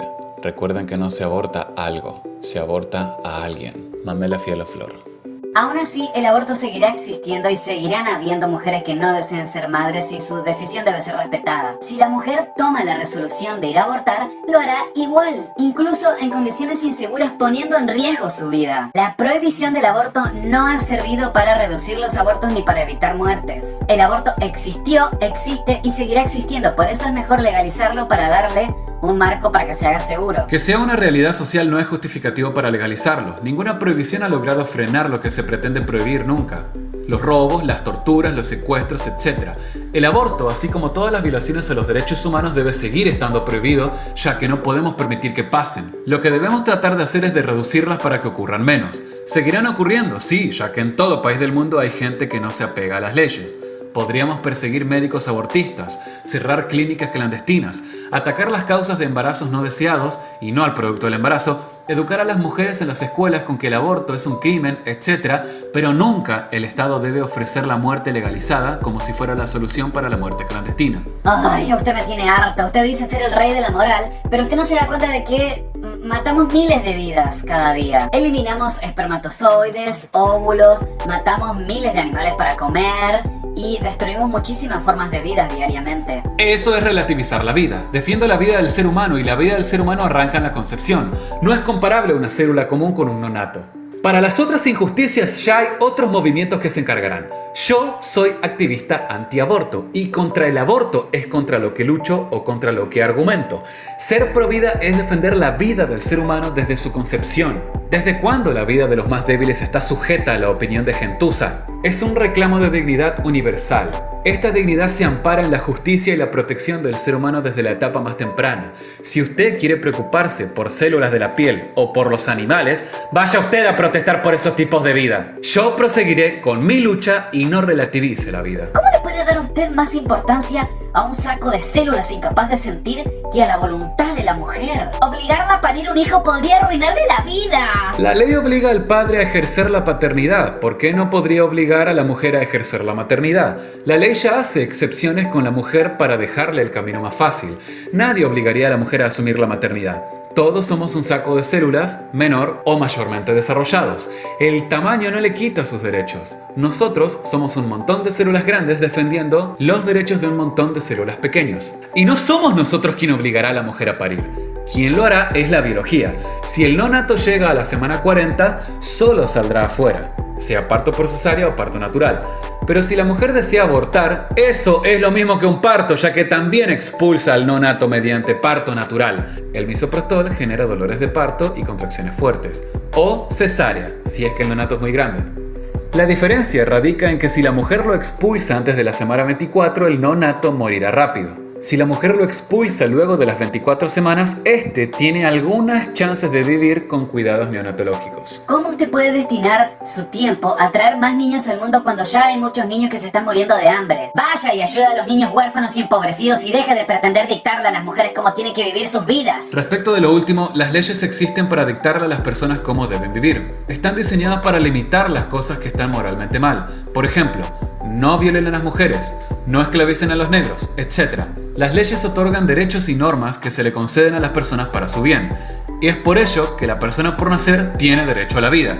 Por lo general, los pro vida somos solidarios y ayudamos en fundaciones a niños y a familias carenciadas. Pero es que ustedes son pro parto, no les importa si realmente ese niño vivirá unas buenas condiciones de vida. No adoptan y si ven un niño maltratado, pasan de largo. No hables pelotudeces, que en los países donde el aborto ya es legal existen niños maltratados y abandonados de igual manera que en los países donde no hay aborto. Ser pro vida no significa tener que andar preocupándose por 30 injusticias diferentes. ¿Estás enojada con la Asociación Americana de Lucha contra la Diabetes porque no luchen contra el cáncer? Si la respuesta es no, porque ellos son una fundación de lucha contra la diabetes, entonces yo puedo decirte que yo pertenezco a una fundación antiaborto y es contra el aborto contra lo que yo lucho. De igual manera, los pro vida siempre estamos involucrados en actividades solidarias, por lo general. El aborto legal va a beneficiar principalmente a las mujeres pobres. Las mujeres con mayor capacidad adquisitiva pueden pagarse abortos seguros. Las que carecen del dinero lo hacen en condiciones insalubres. Por eso pedimos aborto público y gratuito para que todas tengan acceso. Sonará cruel, pero es una manera de bajar la pobreza y la delincuencia también. Un niño no deseado traído en un contexto de pobreza no recibirá afecto y se potencia en él la posibilidad de que termine saliendo un delincuente. Si bien es cierto que un niño falto de afecto y de oportunidades tenga mayor inclinación a ser un adulto problemático, delitos, drogas, malas juntas, etc., eso no deja de ser una falacia de pendiente resbaladiza, o sea, asumir una serie de consecuencias basadas en especulaciones. No tenés la bola de cristal para saber el futuro. Por otro lado, las personas humildes, por lo general, son las que más se oponen al aborto y repudian que se las utilice como escudo para legalizar el aborto. Las mujeres pobres por lo general ven al no nato como un tesoro preciado, y de las provincias más pobres de Argentina no se reportan muertes por aborto clandestino. Tampoco existen estudios socioeconómicos que demuestren que las mujeres que abortan o que mueran en abortos son de clase social baja. El pensamiento de que un hijo supondrá un gasto es típico de la clase media y alta. Esto nos lleva a deducir que en realidad el reclamo por la legalización del aborto es de sectores medios y altos y utilizan a las pobres para limpiar su conciencia. ¿A ti en qué te afecta que la mujer aborte? No hace falta ser los afectados para preocuparse por una injusticia social, de la misma manera que no hay que ser judío para oponerse al hitlerismo o no hay que ser segregacionista para oponerse a la esclavitud. Usted no puede imponer su moral a los demás, cada cual le da una valoración distinta a la vida. Usted debería estar criticando las clínicas de fertilización asistida que tiran embriones a las basuras o los donan para experimentación. Los pro vida hemos criticado el manejo deshumanizante con los embriones en todas partes del globo terráqueo. Aún así, 1. En Argentina no se tiran embriones, se criopreservan. 2. En Argentina está prohibida la donación de embriones para experimentación. 3. En contra del aborto es contra lo que lucho. 4. En la fertilización asistida la intención es generar vida humana, no eliminarla. 5. Se puede inseminar a la mujer sin necesidad de crear embriones sobrantes y tirarlos. No sea sentimentalista que la moral es relativa. Es un tema cultural si el aborto está bien o no. Lo que usted dice es nihilista. Asume que no hay absolutos para establecer valores morales y por ende podemos hacer con el humano lo que se nos plazca. Eso se refuta y se contradice por el mismo hecho de que no pueden haber absolutos que determinen que el relativismo moral es cierto, ergo no es cierto. El problema práctico más grande del relativismo es que es imposible condenar a cualquier acción desde una posición de relativismo moral. No se debate si aborto sí o aborto no. El aborto se hace aunque a usted no le guste. Lo que se debate es en qué condiciones lo harán las mujeres. Si le damos un marco seguro para que no se muera ninguna o se mueran menos, o si las dejamos en la clandestinidad, desprovistas y que les pase cualquier cosa. Para empezar, esta ley no es de interés para nuestra sociedad, sino que es una ley de intereses foráneos. Segundo, el robo también sigue ocurriendo, y no por eso vamos a debatir si lo despenalizamos para darle más seguridad al ladrón. Tercero, también debemos analizar la moralidad de la permisión por parte del Estado de esta práctica. El debate es si dejamos reconocido mediante ley que la vida del no nato está a merced de un deseo. Se debate si le enseñamos a las mujeres a ser responsables de sus actos y afrontar las consecuencias o huir. Cada aborto, legal o ilegal, es un violador que borra las pruebas. Es un padre que no se hace cargo de su hijo. Es una mujer abandonada que, por presión, manipulación, problemas económicos o aún por el simple hecho de crueldad, se deshace de su hijo y estas cosas se tapan bajo la alfombra. Los pro vida le buscamos soluciones a estos problemas bajo la alfombra y luchamos contra las injusticias a la par de evitar un asesinato. Hacer un país con aborto legal es hacer todo un país diferente. Podemos blindar el derecho a la vida, no desde creencias o posturas dogmáticas, sino desde la solidez de la evidencia científica y el apego a la ética. las personas que hacemos uso de nuestro razonamiento nacimos en un país donde nuestro derecho a la existencia no estaba en cuestionamiento por ninguna ley. Por mínima decencia, ¿no les debemos lo mismo a los que vienen? Si hay una mujer a la cual no se le da la gana hacerse cargo de sus actos, ¿quién es usted para imponerle su espectro de vida? Si la tipa que tiene el feto adentro no es dueña de hacer algo con la vida de ese feto, ¿qué propiedad tienen los que no tienen ese feto adentro de decirle a ella tiene que tenerlo? No somos dueños de ese feto como tal porque nadie es dueño de nadie, ¿sí? Esto ya fue hablado aquí anteriormente. Nadie es dueño de nadie, pero sí tenemos una responsabilidad moral y ética con nuestros semejantes, sobre todo si son más indefensos, como lo muestra la abortera de Ayn Rand en su libro La virtud del egoísmo, en la sección de la ética de la emergencia. Como nadie es dueño de nadie, justamente por eso la madre no tiene derecho a matar al feto en aras de preservar una conveniencia. No está bien matar a otros por conveniencia. Hoy castigamos a muchos padres por abandono de personas y abandonan a sus hijos. ¿Por qué no habríamos de hacer lo mismo en aras de proteger la vida del neonato? El tema del aborto no es un tema personal ni privado, porque involucra la vida directamente involucra la vida de otra persona inocente. Por tanto, se vuelve materia de preocupación para una sociedad decente, si es que somos decentes. Así como la sociedad protegería la vida de la madre si alguien tratara de matarla, de la misma manera tenemos que proteger la vida del hijo o de cualquier hijo si alguien intentara matarlo. Hay gente que concibe los derechos a diferente escala. Puede defender la vida, la libertad y la propiedad, pero algunos defendemos la libertad por sobre la vida, porque nadie quisiera una vida en un campo de concentración. Entonces prefiero la libertad de morirme. Yo valoro la libertad de una mujer por sobre la vida de algo que no existe. Como es una decisión tan compleja, prefiero que sea individual y no colectiva. O un colectivo no debe decidir sobre las que están y las que existen y sobre las que están por venir. Al dejar que una mujer decida por sobre su vida y la vida de su hijo, o sea por dos, esa es una decisión colectivista. Además, el aborto, al menos en nuestros lares del planeta, es una ideología que se sostiene y se financia desde el Estado. No parece seguir una línea de coherencia autopercibirse como libertario y abogar por el aborto a la vez que se aboga por una reducción del Estado, cuando con estas leyes lo que se pretende es darle más poder al Estado, cargarlo de acciones, porque este acto vil se financia con impuestos. Para tener la libertad de elegirte morirte, primero tenés que tener vida. Sin vida no pueden devenir el resto de los derechos, como lo es el de la libertad. De lo que no existe derecho es de privar la vida a otros individuos. Esto incluye, por supuestamente, a las personas en etapa cigotal o embrionaria. Si hacemos un recapitulado histórico, el aborto nace de países comunistas como ley. Es un acto vil que busca deshacerse y escaparse de las responsabilidades, idea que va en consonancia con el socialismo. Un libertario propaga la idea de que hay que hacerse cargo de los actos consecuenciales. Si decimos defender la propiedad privada, por ley prohibimos la toma de terrenos. Si decimos defender la libertad, por ley prohibimos la censura. Si decimos defender la vida, por ley prohibimos el aborto. O penamos a una persona que quita una vida. No existen las dos vidas. ¿Cuántas vidas salvaste, machirulo? Una vez que la mujer decidió irremediablemente ir a abortar, no puede salvar las dos vidas. Digas lo que digas, la mujer siempre buscará el aborto pensando en su propio bienestar. El aborto existió, existe y existirá, y el hecho de que se haga de manera clandestina hace que se pierdan las dos vidas. La penalización y la prohibición como tal no han servido para frenar los abortos. Obligar a una mujer contra su voluntad bajo amenaza de prisión a continuar con esa gestación no ha sido una herramienta efectiva para defender las dos vidas. Más bien, es una política de muerte, porque se terminan perdiendo las dos vidas. La amenaza de cárcel no se cumple como tal, pues casi no hay mujeres presas por abortar. Nuestra lucha no es contra la mujer que aborta, sino contra las condiciones que hacen que la lleven a tomar la trágica decisión de abortar. Los pro vida no somos bomberos como para ir salvando vidas. Aún así, hay infinidad de fundaciones que se organizan para ayudar a la mujer desesperada que desea abortar. Realmente es en la maduración de la sociedad misma donde esperamos algún día que se respete irrestrictamente la vida humana. Las dos vidas se salvan promoviendo el respeto por la vida humana en cualquier etapa de su desarrollo vital, cosa que los aborteros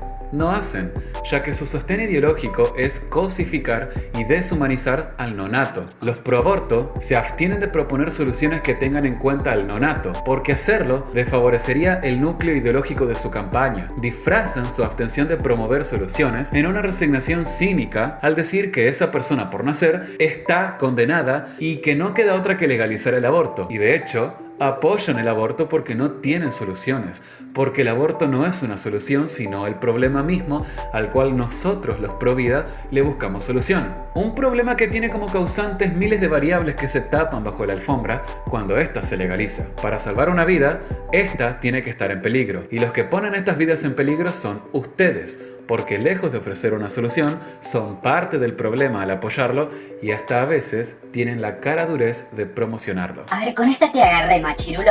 ¿A quién salvarías en un incendio?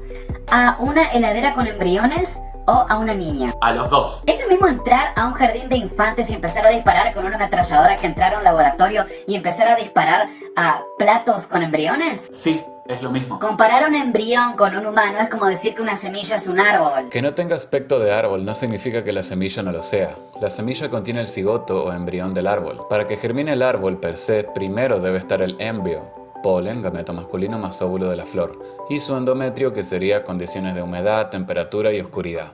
Eso necesita la semilla para que salga la radícula, lo que forma la raíz de la planta, y se enraiza. Luego aparecen los cotiledones, o sea las hojitas, y el hipocótilo que da lugar al tallo. Y allí tenemos una planta per se, como tal.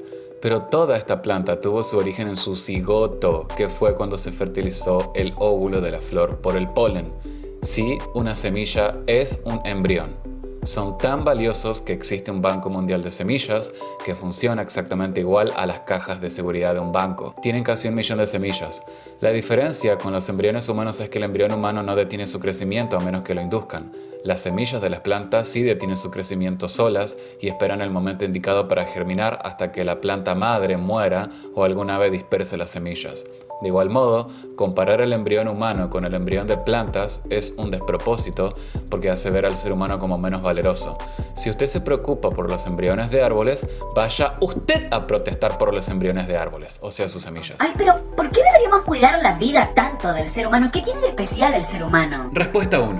Por la misma razón que nos enojamos cuando lapidan a alguien por ser homosexual, o cuando golpean a una mujer por lavar mal los platos, o cuando azotan a un negro por no colectar bien el algodón, o cuando queman a un judío solo por el simple hecho de serlo. De la misma manera, nos indignamos cuando justifican la matanza de una persona no nata porque no es deseada o porque interfiere con los planes propiedad privada de su madre. Porque usted es un ser humano y por ende usted es una persona. Y usted tiene dignidad. Esta dignidad que usted tiene también la tuvo cuando usted estaba en el vientre de su madre. No la obtuvo mágicamente al nacer. Resulta irónico que quienes apoyan el aborto hayan nacido.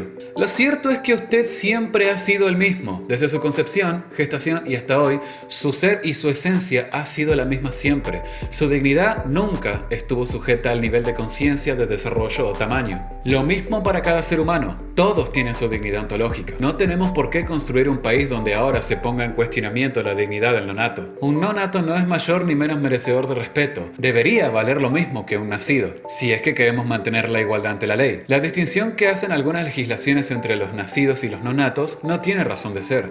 Es discriminatorio y arbitrario. A pesar de que para algunos es más simpático matar a un bebé dentro del vientre que fuera de él, las personas merecen respeto y consideración moral por el solo hecho de pertenecer a la especie humana. Esta idea, sustraída del filósofo Tomás de Aquino, ha perdurado hasta hoy en día y a pesar de que muchos estados se dicen laicos, se aferran a la filosofía tomista. Claro está, no por religiosa, sino por su ética. Considera una persona nacida en situación de pobreza, concebida en violación o una persona que simplemente no fue deseada. Bajo su argumento de que sería permisible matarla por decisión de su madre, esto supondría restarle valor a la vida de esta persona, aunque ya sea adulta. La realidad es que todos somos iguales, y tanto es así que en la Declaración Universal de los Derechos Humanos se sentencia que debemos comportarnos fraternalmente los unos con los otros. En la Declaración Universal de los Derechos del Niño se reza: considerando que la humanidad debe darle al niño lo mejor que puede darle. y la dignidad de la vida humana es tan preciada que hasta ha sido objeto de inspiración de muchos pactos internacionales. Solo por nombrar algunos, la Declaración Universal de los Derechos Humanos, el Pacto Internacional de Derechos Civiles y Políticos, la Carta de las Naciones Unidas, el Pacto Internacional de Derechos Económicos, Sociales y Culturales, la Convención Americana sobre Derechos Humanos, la Declaración Universal de los Derechos del Retrasado Mental, Declaración Universal sobre Bioética y Derechos Humanos. En este en particular se dice que el respeto a la dignidad humana emerge del reconocimiento que todas las personas poseen un valor intrínseco, dado a que todos tenemos la capacidad de determinar nuestro destino moral. El desprecio de la dignidad humana podrá conducir a la instrumentalización de la persona humana.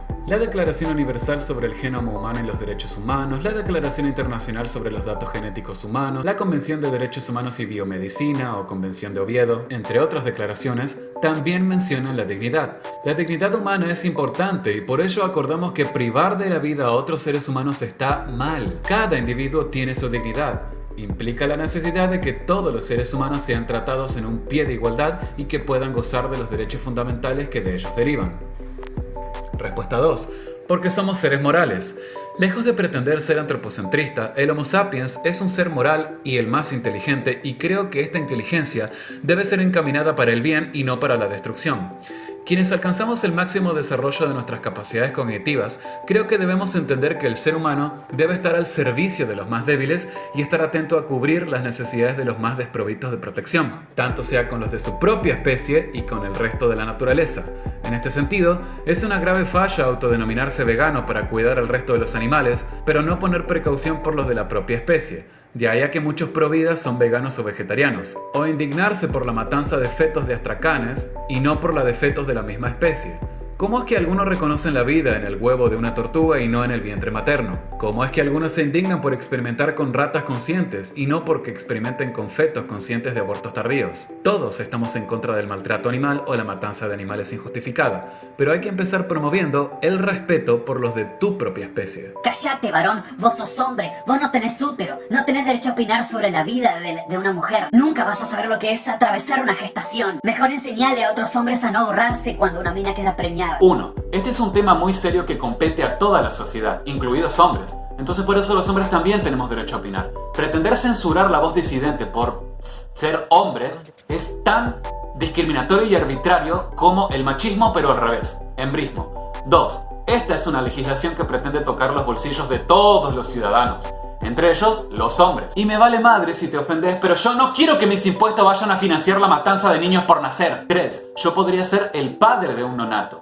Y un bebé no se hace de a uno, se hace de a dos. Los hombres son los grandes olvidados en este debate. 4. En Estados Unidos todos hombres legalizaron el aborto. A eso no le decimos nada, ¿no? Parece que cuando un hombre habla en favor del aborto, a ese no se le calla. 5. Si los hombres pudieran abortar, igual yo me opondría al aborto. No es una temática de sexos. No es una discusión de sexos. Es una discusión de valores y derechos humanos. 6. Yo se podría decir que estoy siendo la voz de muchísimas mujeres. Inclusive en la mayoría de las encuestas que se han hecho, se ha visto que la mayoría de las mujeres se oponen al aborto y a su legalización. ¿Cómo vas a apoyar leyes antiabortos con la sobrepoblación que hay? Mirá todo este desastre ambiental que están generando los humanos. Yo no diría sobrepoblación, sino más bien una sobreexplotación y mal manejo de recursos. Existe mucho espaciamiento entre ciudad y ciudad, y hay muchos terrenos de tierra no ocupados. Claro está, no es nuestra intención tampoco atosigar el planeta con seres humanos cual plaga, pero es bastante cuestionable que haya una sobrepoblación. Para ello nació un organismo dependiente de la ONU que se llama Fondo de Población de las Naciones Unidas, que se encarga de bajar la natalidad en el mundo, creando conciencia sobre planificación familiar responsable, la repartición de métodos anticonceptivos y la promoción del aborto. Contra esta última política es a la que nos oponemos fuertemente. La destrucción ambiental cambiará si nosotros, los agentes del cambio, hacemos que cambie. Ya hay mucha conciencia respecto del cuidado medioambiental y el mundo avanza en esa dirección. No es necesario permitir un genocidio en aras de consumir menos recursos, o sea, más destrucción ambiental, sino que debemos buscar formas más éticas de cuidar el medio ambiente, pero sin matar personas. Como alguien dijo alguna vez, hay que agrandar más la mesa, no matar comensales. Actualmente hay infinidad de nuevos inventos que aseguran un ahorro extraordinario de recursos y una baja en la destrucción del medio ambiente. No olvidemos que a medida que haya más nacidos en este planeta, también habrán más muertos, pues hay gente que se muere todos los días, dejándole lugar a las generaciones venideras. ¿Y si la mujer fue violada? El aborto no desviola a la mujer. Cuando hay una mujer violada, se debe proceder a 1. Dar asistencia física y psicológica a la mujer que es la víctima. 2. Dar asistencia física al bebé que es el inocente. Y 3. Caer con todo el peso de la ley al sátiro que es el culpable. Nadie nunca estaría de acuerdo en hacer pagar las consecuencias a un inocente. Quien las debe pagar es el culpable. ¿Por qué la guillotina debe caer sobre el cuello del nonato y mantenemos con vida al violador? Es importante recordar que quien ha cometido la agresión es el violador, y única y solamente el violador. Agregarle más violencia al cuerpo de la mujer no debería ser una opción. Podemos acompañarla psicológicamente y orientarla al parto. Nadie la obligará a mantener al niño y lo puede dar en adopción, como es el caso de un fallo ocurrido en Paso de los Libres. Aún así, eso ya está contemplado en la legislación y los protocolos ilegales. Creo que ninguno de nosotros tenemos la culpa de lo que nuestros padres hicieron. Pareciera que si tu padre es una persona honesta, se te respeta el derecho a la vida. Si tu papá es un violador, no se te respeta. Cuando fue la votación para la prisión efectiva a violadores en el Congreso hace unos 2 años, muchas de las diputadas que votaron en favor del aborto votaron en contra de la prisión efectiva a los violadores. Los más interesados en el aborto son los violadores, porque así logran deshacerse de la prueba. Al violador con suerte le dan 5 años, al bebé indefenso pena de muerte. El embarazo por violación se da en su mayoría en un contorno de la familia, sobre todo en menores. Esto propicia que el padrastro o tío abusador pida el aborto diciendo que la embarazó el pololo. Se puede matar al producto de la concepción e igual hacer un análisis de ADN para encontrar al abusador. Si se puede salvar la vida de los dos, ¿por qué no hacerlo? ¿Y si es una menor de edad? Muy niña para tener educación sexual, muy niña para maquillarme, pero parece que no soy muy niña para ser madre. Cuando una niña queda preñada, por lo general la naturaleza considera que ya puede gestar, ya está lo suficientemente madura como para llevar a cabo un embarazo. Sin ánimos de justificar la pedofilia, hay muchas partes del mundo donde las niñas son madres a edades muy tempranas, especialmente en zonas rurales o donde impere este tipo de cultura. No creemos que las niñas deban estar siendo madres, pero tampoco creemos que todas las niñas embarazadas sean por violaciones per se. Muchas veces es porque tienen sus noviecitos y tienen relaciones sexuales e inclusive hay casos inéditos en que si se les da la madurez, buscan voluntariamente tener un hijo. Ustedes parecen incluir a todas las niñas que parieron como si lo hicieran fruto de una violación, y la realidad es que no existe evidencia empírica de ello. Estos casos son complejos porque la niña de, supongamos, 11 o 14 años, no tiene la caja torácica ni la pelvis lo suficientemente desarrollada como para enfrentar un embarazo aún, lo cual podría llevarla a la muerte. En caso de que no existiese tal peligro, se podría inducir a un parto y dejar a libre decisión de la niña si asumir o no la maternidad. A propósito, creemos que las niñas no deberían ser madres, ya que no están lo suficientemente maduras mental ni socialmente como para enfrentar este tipo de responsabilidades. Imagínese un segundo que usted despierta en un hospital y descubre que su brazo está conectado, pasándole sangre a el brazo de un famoso violinista. El violinista está inconsciente. El médico le hace saber a usted que este famoso violinista muy importante tiene una infección renal muy grave y que usted tiene su mismo tipo de sangre que la del violinista. Entonces, los fanáticos del violinista, la sociedad de amantes de músicos, lo ha secuestrado a usted porque usted es la última esperanza del violinista. El médico le dice que usted está moralmente obligado a permanecer allí hasta que el violinista recobre la conciencia, hasta que pueda despertar y ser independiente. No se sabe cuándo despertará, pero si se desconectara, el violinista moriría. Y permitirlo es inadmisible. ¿Usted actuaría acorde a los deseos de la sociedad de amantes de la música y acorde a los deseos del médico? Agradezco que relativice el vínculo natural profundo que existe entre una madre e hijo para hacer parecer que no es diferente a dos extraños conectados. Hay varias trampas en ese jueguito mental y vamos a proceder a desmontarlas. Primero, las obligaciones morales no deben ser voluntarias para ser aplicadas. Repito, las obligaciones morales no deben ser voluntarias para ser aplicadas. A nadie le gusta pagar impuestos, pues no es dinero que se da voluntariamente, sino que el Estado nos lo quita sin consentimiento, para financiar los intereses de otros. Sacrificamos involuntariamente muchísimo dinero con el que podríamos darnos gustos para facilitarle la vida a otros individuos que quizás nunca lleguemos a conocer. A pesar de que a nadie le gusta ver su capacidad adquisitiva diezmada por los impuestos, nadie su sano juicio haría desaparecer el estado completo per se. Repito, las obligaciones morales no deben ser voluntarias para ser aplicadas. Y además, su ejemplo hace ver a la familia como si fuera opresiva contra la mujer. Un individuo tiene obligaciones personales especiales con su descendencia y familia, que no tiene con otras personas. Aquí también estamos hablando del padre. Si abandonar a un bebé de 14 semanas de nacido, 3 meses, en la basura está mal visto, ¿por qué no estaría mal visto deshacerse de uno de 14 semanas en el vientre materno? Castigamos como abandono de persona a madres o padres que dejan a su suerte a sus hijos una vez natos e indirectamente mediante leyes lo forzamos a hacerse cargo de sus hijos. ¿Por qué no habríamos de hacer lo mismo con la madre gestante? El violinista es un completo desconocido. No tengo por qué proveerle mi sangre a la fuerza, pero si se me llegase a remunerar económicamente y a hacer un pedido formal, accedería yo personalmente a prestarle mi sangre de manera transitoria. Muchas fundaciones pro vida apoyamos campañas de donación de sangre, valga la redundancia. Segundo, el aborto no es la suspensión de un tratamiento al feto, sino más bien una matanza deliberada. Una cosa sería desconectar al violinista y otra, ahogarlo con una almohada. 3. El ejemplo del violinista cuadraría mejor con el de una mujer que se despierta en una camilla y le han hecho una inseminación artificial en contra de su voluntad. Si es que hablamos del aborto a libre demanda y sin justificación, allí el ejemplo del violinista no aplica, pues ciertas acciones tienen consecuencias naturales. El consentimiento al sexo es el consentimiento a la posibilidad de un embarazo, porque es imposible tener sexo heterosexual sin posibilidad de un embarazo resultante. No estamos en contra de la terminación del embarazo, es con la matanza del bebé con lo que tenemos problemas.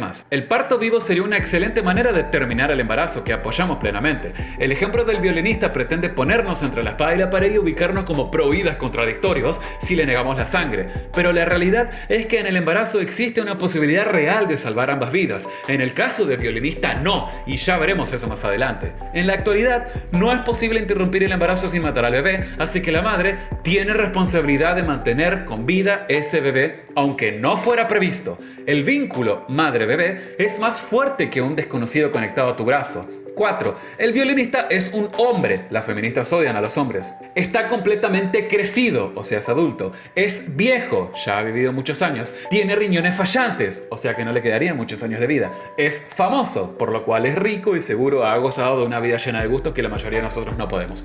Todos estos trucos mentales hacen que nos querramos deshacer de él. Los pro vida no andamos para allí con cigotos en la mano, embarazando a mujeres por doquier, poniendo los cigotos en sus cuerpos contra su voluntad. El violinista ya vivió toda una vida y el nene por nacer no. El curso natural del violinista sería morir. No hay que forzar a nadie a que le dé la vida, pero que esté a punto de sucumbir ante la muerte no le quita su dignidad. Por eso es de menester ofrecer incentivos a la persona que tenga su mismo tipo sanguíneo e intentar preservarlo con vida. 5. El embarazo solamente dura 9 meses. En el ejemplo del violinista se quiere forzar a la víctima a estar conectado indefinidamente. Ante esta situación no hay que dejarse llevar por las emociones y ser racionales. En esta situación donde se nos coloca, similar a la violación, los raptadores son los culpables, como el violador.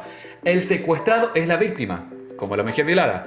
Y el inocente es el violinista, como el nonato. ¿Se entiende a quiénes deberíamos dirigir nuestro enojo? Usted parece ensañarse con esa mujer castigándola a proseguir con ese embarazo solamente porque eso disfruta del sexo. Pero hay hombres que se sacan el preservativo cuando están copulando y eyaculan adentro de la mujer. De hecho, al hombre rara vez se le dice algo. Es un tema intrínseco de las mujeres, ya que solo ellas gestan y solamente ellas saben lo que es go through that process. El hombre tiene que tener un papel y una función de acompañante si la mujer desea ir a abortar. Los verdaderos hombres no juzgan, sino que respetan las decisiones de las mujeres. Es un hecho que el sexo promiscuo tenga mayores consecuencias para las mujeres que para los hombres. Los hombres no quedan embarazados como tal per se, pero habría otras maneras de castigarlos. Hay leyes que lo fuerzan a mantener a la mujer y a su hijo mientras ella está embarazada, también luego de nato. No hay nada más peligroso que un hombre con pañuelo verde. Un hombre que reniega de su naturaleza protectiva y que está dispuesto a matar a su hijo, ¿qué será capaz de hacerle a una mujer? Un cobarde que se desentiende de su obligación paternal, que es irresponsable y que huye dejándola sola o que la manda a abortar como si fuera a sacarse una muela, no es buena persona en ningún sentido. Si para usted el embarazo es un castigo, entonces asegúrese de que las mujeres no sean castigadas. Enséñeles a hacerse respetar y a no andar de cama en cama, y que mire con atención al hombre que elijan para ser novios. Una mujer que se hace respetar difícilmente se haga preñar por un caficho cualquiera. Una mujer que se haga respetar no va a andar teniendo embarazos accidentales, pues no es un accidente caerse repetidas veces sobre un pene. Como se ha dicho anteriormente aquí, es en la maduración de las sociedad misma donde algún día esperamos ver que se respete irrestrictamente la vida humana. Definitivamente, este respeto no se logrará si se legaliza el aborto. El aborto, legal o ilegal, tapa bajo la alfombra muchas realidades a las cuales nosotros los pro vida le buscamos solución. ¿Qué derecho tiene el no nato de parasitar el cuerpo de la madre? Es como un parásito que vive de la mujer e invade su cuerpo. Muchas mujeres lo llegan a sentir como un cáncer que crece dentro de ellas. Tiene el derecho de gestarse dentro de la madre porque de lo contrario se lo estaría matando. Y matar es un homicidio. El útero materno será el ambiente que necesita el no nato transitoriamente. Si se lo saca del medio externo antes de su tiempo, esto resultará en su muerte intencionada. De la misma manera que si una persona está acostumbrada al frío canadiense y si se la lleva al desierto del Sahara, esta no resistirá el cambio brusco del ambiente y podría morir. Solo necesita tiempo de maduración para la adaptación. El hecho de que esté dentro del útero de la madre o que dependa de la madre no lo hace invasor ni parásito. Una invasión es un acto consciente y el no nato está allí inconscientemente, pues no tiene la culpa de las circunstancias que lo llevaron a ser concebido. Es como si un bebé se metiera dentro de tu casa y lo resolvieras matándolo, o como si una feminista borracha se pusiera delante de tu auto y momentáneamente no te deje pasar y lo resolvieras pisándola. Hay soluciones éticas. Tampoco es un parásito porque los parásitos se alimentan eternamente de su huésped hasta matarlo. El no nato saldrá afuera. Los parásitos son especies diferentes de sus huéspedes. El no nato es de la misma especie que la madre. Si fuera un parásito, el sistema inmunológico de la madre lo atacaría y sin embargo, esta lo anida. Me refiero a que el no nato es casi como un órgano de la madre. No es comparable a un órgano porque los órganos son indispensables, el no nato no. No es autónomo y usurpa el cuerpo de la mujer. El embrión tiene su integridad en sí misma y su propio principio vital. El grado de autonomía es tal que el embrión durante sus primeras 2 semanas no necesita de la sangre materna para obtener sus nutrientes. Luego, cuando su tamaño ya es más grande, él mismo desarrolla la placenta, que está compuesta por células embrionarias y le servirá de sustento y conexión. Considere que el ser humano en gestación depende del medio materno, no de la madre, así como nosotros dependemos de un abrigo para no morir de frío o del supermercado para conseguir comida. También debe tener en cuenta que necesitamos un abrigo cualquiera para mantener el calor, no uno en particular, lo mismo que los senos para beber leche. Del mismo modo, los embriones necesitan un medio materno, no una mujer en puntual. Tal es así que esto parece evidente para la ideología abortera cuando hablamos de vientre de alquiler, ya que el niño se gesta en un cuerpo de una mujer que funciona como incubadora y no la madre definitiva. De hecho, si bien actualmente no existe forma de recrear ese medio materno en los laboratorios de manera artificial, porque aún no se conocen con precisión todos los factores que interactúan en esa relación entre madre y el embrión, es algo que se estudia incansablemente. La legalización no obligará a nadie a abortar, se le otorga el derecho a las mujeres que no deseen ser madres, les da el derecho a decidir. Se decide antes, no después. Una mujer embarazada ya es madre, no es un estado potencial. Uno decide las cosas desde antes, no cuando ya están hechas. El aborto no es un derecho, pues no existe el derecho a matar y usted dice que no se obliga a nadie a abortar. Pero 1. Se obliga al niño a morir. 2. Se obliga a los médicos a violar sus conciencias. 3. Se obliga a los ciudadanos a financiar el aborto con sus impuestos. La legalización privada no compromete los bolsillos de nadie. Eso no quita el inmoral de la práctica. Actualmente se hace de manera clandestina y de forma privada e igual nos seguimos quejando. Promover la legalización del aborto per se no es promover los abortos per se. Es simplemente darle el derecho a quien lo quiere ejercer. No se obliga a nadie a abortar. La prohibición toma una postura prohibida, digamos. En cambio, la legalización es neutral. La que quiere aborta, la que no, no. Promover su legalización es promover y legitimar el acto per se. Es una contradicción fuerte decir que se está en contra del aborto pero ser favorable a su legalización. El Estado nunca debe ofrecer ni avalar la muerte como solución a algo. La legislación ya existente, la prohibición, existe para mantener el bien común. Cuando existen abortos, ilegales o ilegales, hay mujeres cercenadas, hombres ultrajados y matanzas de neonatos. También la falla del Estado por no dignarse a acompañar a esas mujeres durante el embarazo. En el caso de la ley presentada, obliga a violar la conciencia de los médicos que no quieran practicar abortos y fuerza a la población a pagarlo con sus impuestos. La legitimación del aborto por parte del Estado hace que los abortos se aumenten en número y que algunas mujeres repitan abortos a lo largo de su vida reproductiva. También trae consigo el envejecimiento demográfico, más muertes naturales y abortos que nacimientos en un país. Las consecuencias humanas, sociales y políticas del invierno demográfico han sido identificadas por el demógrafo francés Alfred Sauvé. De este modo, no transmisión de saberes, debilitamiento de los lazos sociales, ausencia de perspectiva de porvenir, morosidad y falta de apetencia por la vida, prevalencia de la renta por sobre el trabajo y prevalencia del ahorro especulativo en detrimento de la inversión productiva. Yo personalmente estoy en contra del aborto, pero no condeno a quien lo haga. No creo que yo tenga que imponer mis puntos de vista a los demás. Yo estoy en contra del aborto porque nunca me haría uno y nunca alentaría a nadie a que lo haga. pero creo que las demás tienen que tener el derecho de hacerlo. Esa es una postura muy laxa y condescendiente con el aborto. Casi no hay diferencia entre decirse oponerse al aborto y ser favorable a su legalización. En cierto modo, se le está dando un buen ojo o un buen visto al aborto. Es como decir, yo personalmente no tendría esclavos, pero respeto a quienes sí desean tenerlo. Si vamos a defender la vida, hay que hacerlo tajantemente sin lugar a oportunismos o excepciones. No creo que sea legítimo que el Estado habilite a permitir elegir entre una vida u otra. Una mujer embarazada no es productiva, pues tiene tendencia a caer enferma o a debilitarse y por eso la pueden despedir del trabajo. A veces las mujeres abortan para preservar su trabajo. Pedirle a una mujer que termine con su hijo para preservar su trabajo es cruel y condescendiente con el capitalismo individualista que se preocupa por facturar dinero y se olvida de los aspectos humanos. A eso han llegado sociedades como la estadounidense y la francesa, donde hay jefes tiranos que dicen a sus empleadas, en este país el aborto es legal, así que ya sabes qué hacer si quieres preservar tu empleo. Orillando a la mujer a una sola dirección, presionándola a abortar. Legalizar el aborto es también robarle la libertad a esas mujeres. Lo que podemos hacer es inclinarnos a uno de los reclamos legítimos del feminismo actual. Horas de descanso por embarazos o por pasar tiempo con sus bebés. Las famosas licencias de paternidad. En algunos países nórdicos se dan hasta 90 días de tiempo de trabajo parcial con 80% del sueldo cubierto. La idea es ponerse en el lugar de los padres formadores de familias y darle el trabajo sin causar un detrimento a sus hijos. Detrimento significa daño. Ay, machirulo, es imposible hablar con vos, sos un machirulo, ¿sí? Ninguna mujer desea embarazarse deliberadamente para luego ir a abortar. Si desea no embarazarse, puede abstenerse de tener sexo o ejercer poses que no causen un embarazo. Ya dijimos que el consentimiento al sexo heterosexual es el consentimiento a arriesgarse a la posibilidad de que haya un embarazo no deseado. Y más allá de eso, sí, efectivamente, sí existen mujeres que se embarazan adrede para luego ir a abortar. Punto número 1. Existen muchísimos testimonios de personas que han escapado de sectas satánicas en todo el globo terráqueo, donde ellos cuentan que en estos grupos hay mujeres que cumplen la función de tener sexo, embarazarse adrede, para adrede luego ir a abortar. O esperan a que nazcan los bebés para luego matarlos afuera. Y si no alcanzan a embarazar a una mujer que acceda a esto conscientemente, voluntariamente, buscan una embarazada cualquiera de las calles.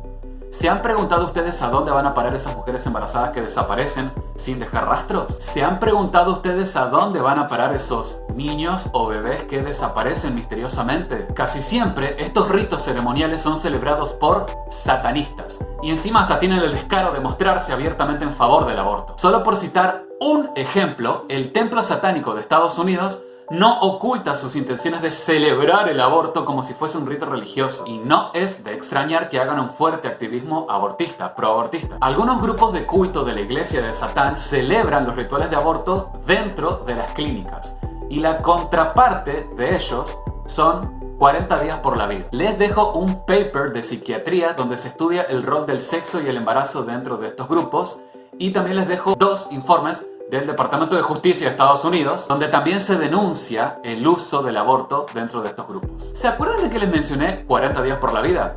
Bueno, 40 días por la vida está siempre para truncar los abortos, en tanto que los satanistas están para alentarlos o practicarlos. La guerra no solo parece ser legal o bioética, sino también espiritual, porque estos grupos, algunos aborteros y otros pro vida, se enfrentan hasta religiosamente hablando. 40 días por la vida es una gran amenaza para el negocio abortista, acorde con abortistas mismos, porque gracias a 40 días por la vida, por ejemplo, se han logrado cerrar 100 clínicas de aborto en todo Estados Unidos, por baja de clientela. Les bajan los clientes porque 40 días por la vida se ponen enfrente de las clínicas de aborto con carteles donde ofrecen ayuda a las mujeres y rezan por las mujeres abortivas, las pacientes abortivas y los trabajadores que trabajan dentro de esas clínicas. Culpa de esto, logran disuadir la fatídica decisión de abortar de muchas mujeres y también logran que muchos trabajadores de la industria abortiva se salgan de ahí. Solo por citar un ejemplo, han logrado hacer descender la tasa de abortos en Bryan College Station, la ciudad donde tuvo origen la campaña de 40 días por la vida. 40 días por la vida no va a frenar su labor hasta que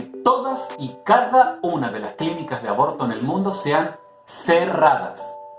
No vamos a parar. No van a parar. Podés burlarte, criticarnos, poner leyes que restrinjan la libertad religiosa, pero no vamos a parar. Volviendo al tema del satanismo, estas sectas tienen creencias retorcidas que consisten en que hacer sacrificios les da determinado poder. Y estos sacrificios son de no natos, recién natos y de niños más grandecitos, también adultos. Pero especialmente se ensañan con los no natos y con los neonatos, porque son los que tienen la sangre más inocente. En Australia y Reino Unido, quienes forman parte de estos grupos satanistas son políticos, actores y empresarios de alto renombre. Esto en la antigüedad hubiese sido llamado sacrificio de niños, pero en la actualidad se le dice aborto. Resulta ser que hay todo un embalaje de términos utilizados para ocultar lo más evidente: un holocausto moderno contra un selecto grupo de seres humanos, los más inocentes. Palabras como derechos reproductivos, prodecisión, aborto, derechos de la mujer, interrupción del embarazo, son todos términos para ocultar algo tan evidente como lo es el sacrificio de niños. Lo que en otras palabras es el asesinato de un ser humano hecho a imagen de Dios. Y me vale madres a quien le ofenda lo que estoy diciendo. En lo que a mí respecta, este tipo de cultos deberían ser totalmente prohibidos, ya que alientan al sadismo y alientan a cometer crimen. De hecho, en el libro de Anton Levy se defiende el hecho de matar una víctima inocente para sentir la verborragia de poder. Aunque después dice que no apoyan la matanza de animales ni de bebés. ¿Alguien se lo cree a eso? Todos sabemos que eso es puro palabrerío barato. Si existe el tráfico humano, en parte es gracias a estos cultos que necesitan de inocentes y sangre para derramar.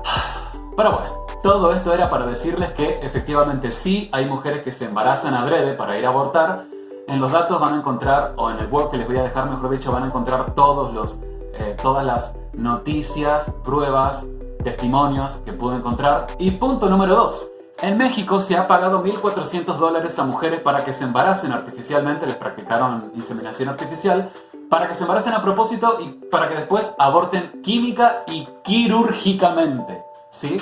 Entonces, efectivamente, sí hay mujeres que se embarazan adrede para ir a abortar. Y legalizar el aborto implicaría dejarles la vía libre a personas o grupos sin ética para que jueguen con la vida humana como si de un caramelo se tratara.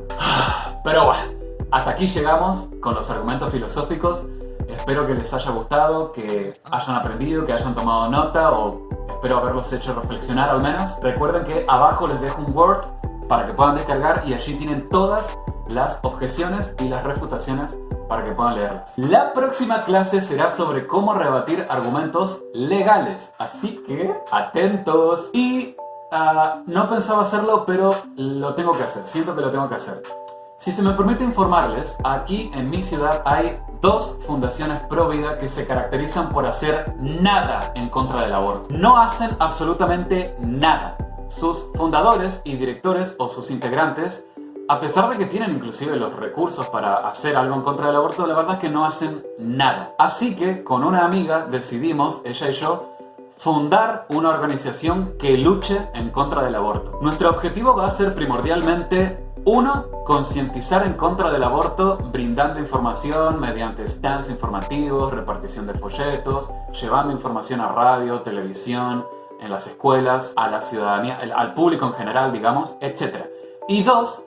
Vamos a asistir a mujeres embarazadas que deseen abortar. Queremos ayudarlas, queremos hacer que se sientan que no están solas, que pueden contar con nosotros, que las vamos a ayudar a criar a sus bebés o las vamos a ayudar a superar la situación difícil por la cual estén atravesando. Queremos hacerles entender que matar a su hijo no es la solución y con que salvemos un bebé y a su madre de las garras del aborto, eso ya va a significar muchísimo. Algunas de las cosas que mencioné ya las veníamos haciendo desde antes, pero nunca como una organización per se, como tal. Hasta ahora somos 4 voluntarios que hemos decidido unir fuerzas, 2 profesionales, una abogada y una médica, y esta amiga que tengo y yo, soy el único varón, vamos a fundarla, y quien quiera está invitado a ayudarnos económicamente con una donación voluntaria. Lo que puedan, lo que sientan, lo que quieran. Todo va a ser gastado para salvar a un bebé y a su madre de las garras del aborto. Para ello decidí crearme un Patreon, o si quieren direccionar, por así decirlo, una donación más directa, un PayPal. Repito, la idea es destinar todos los recursos a crear conciencia en contra del aborto, a informar a la gente y a rescatar a mujeres que están a punto de caer en las garras de un aborto. Todo lo que gastemos y hagamos va a ser mostrado en nuestras redes sociales. Si pueden donar, bien, y si no, no importa. igual los quiero. Gracias por ver este video y permanezcan atentos a el segundo curso. Bye.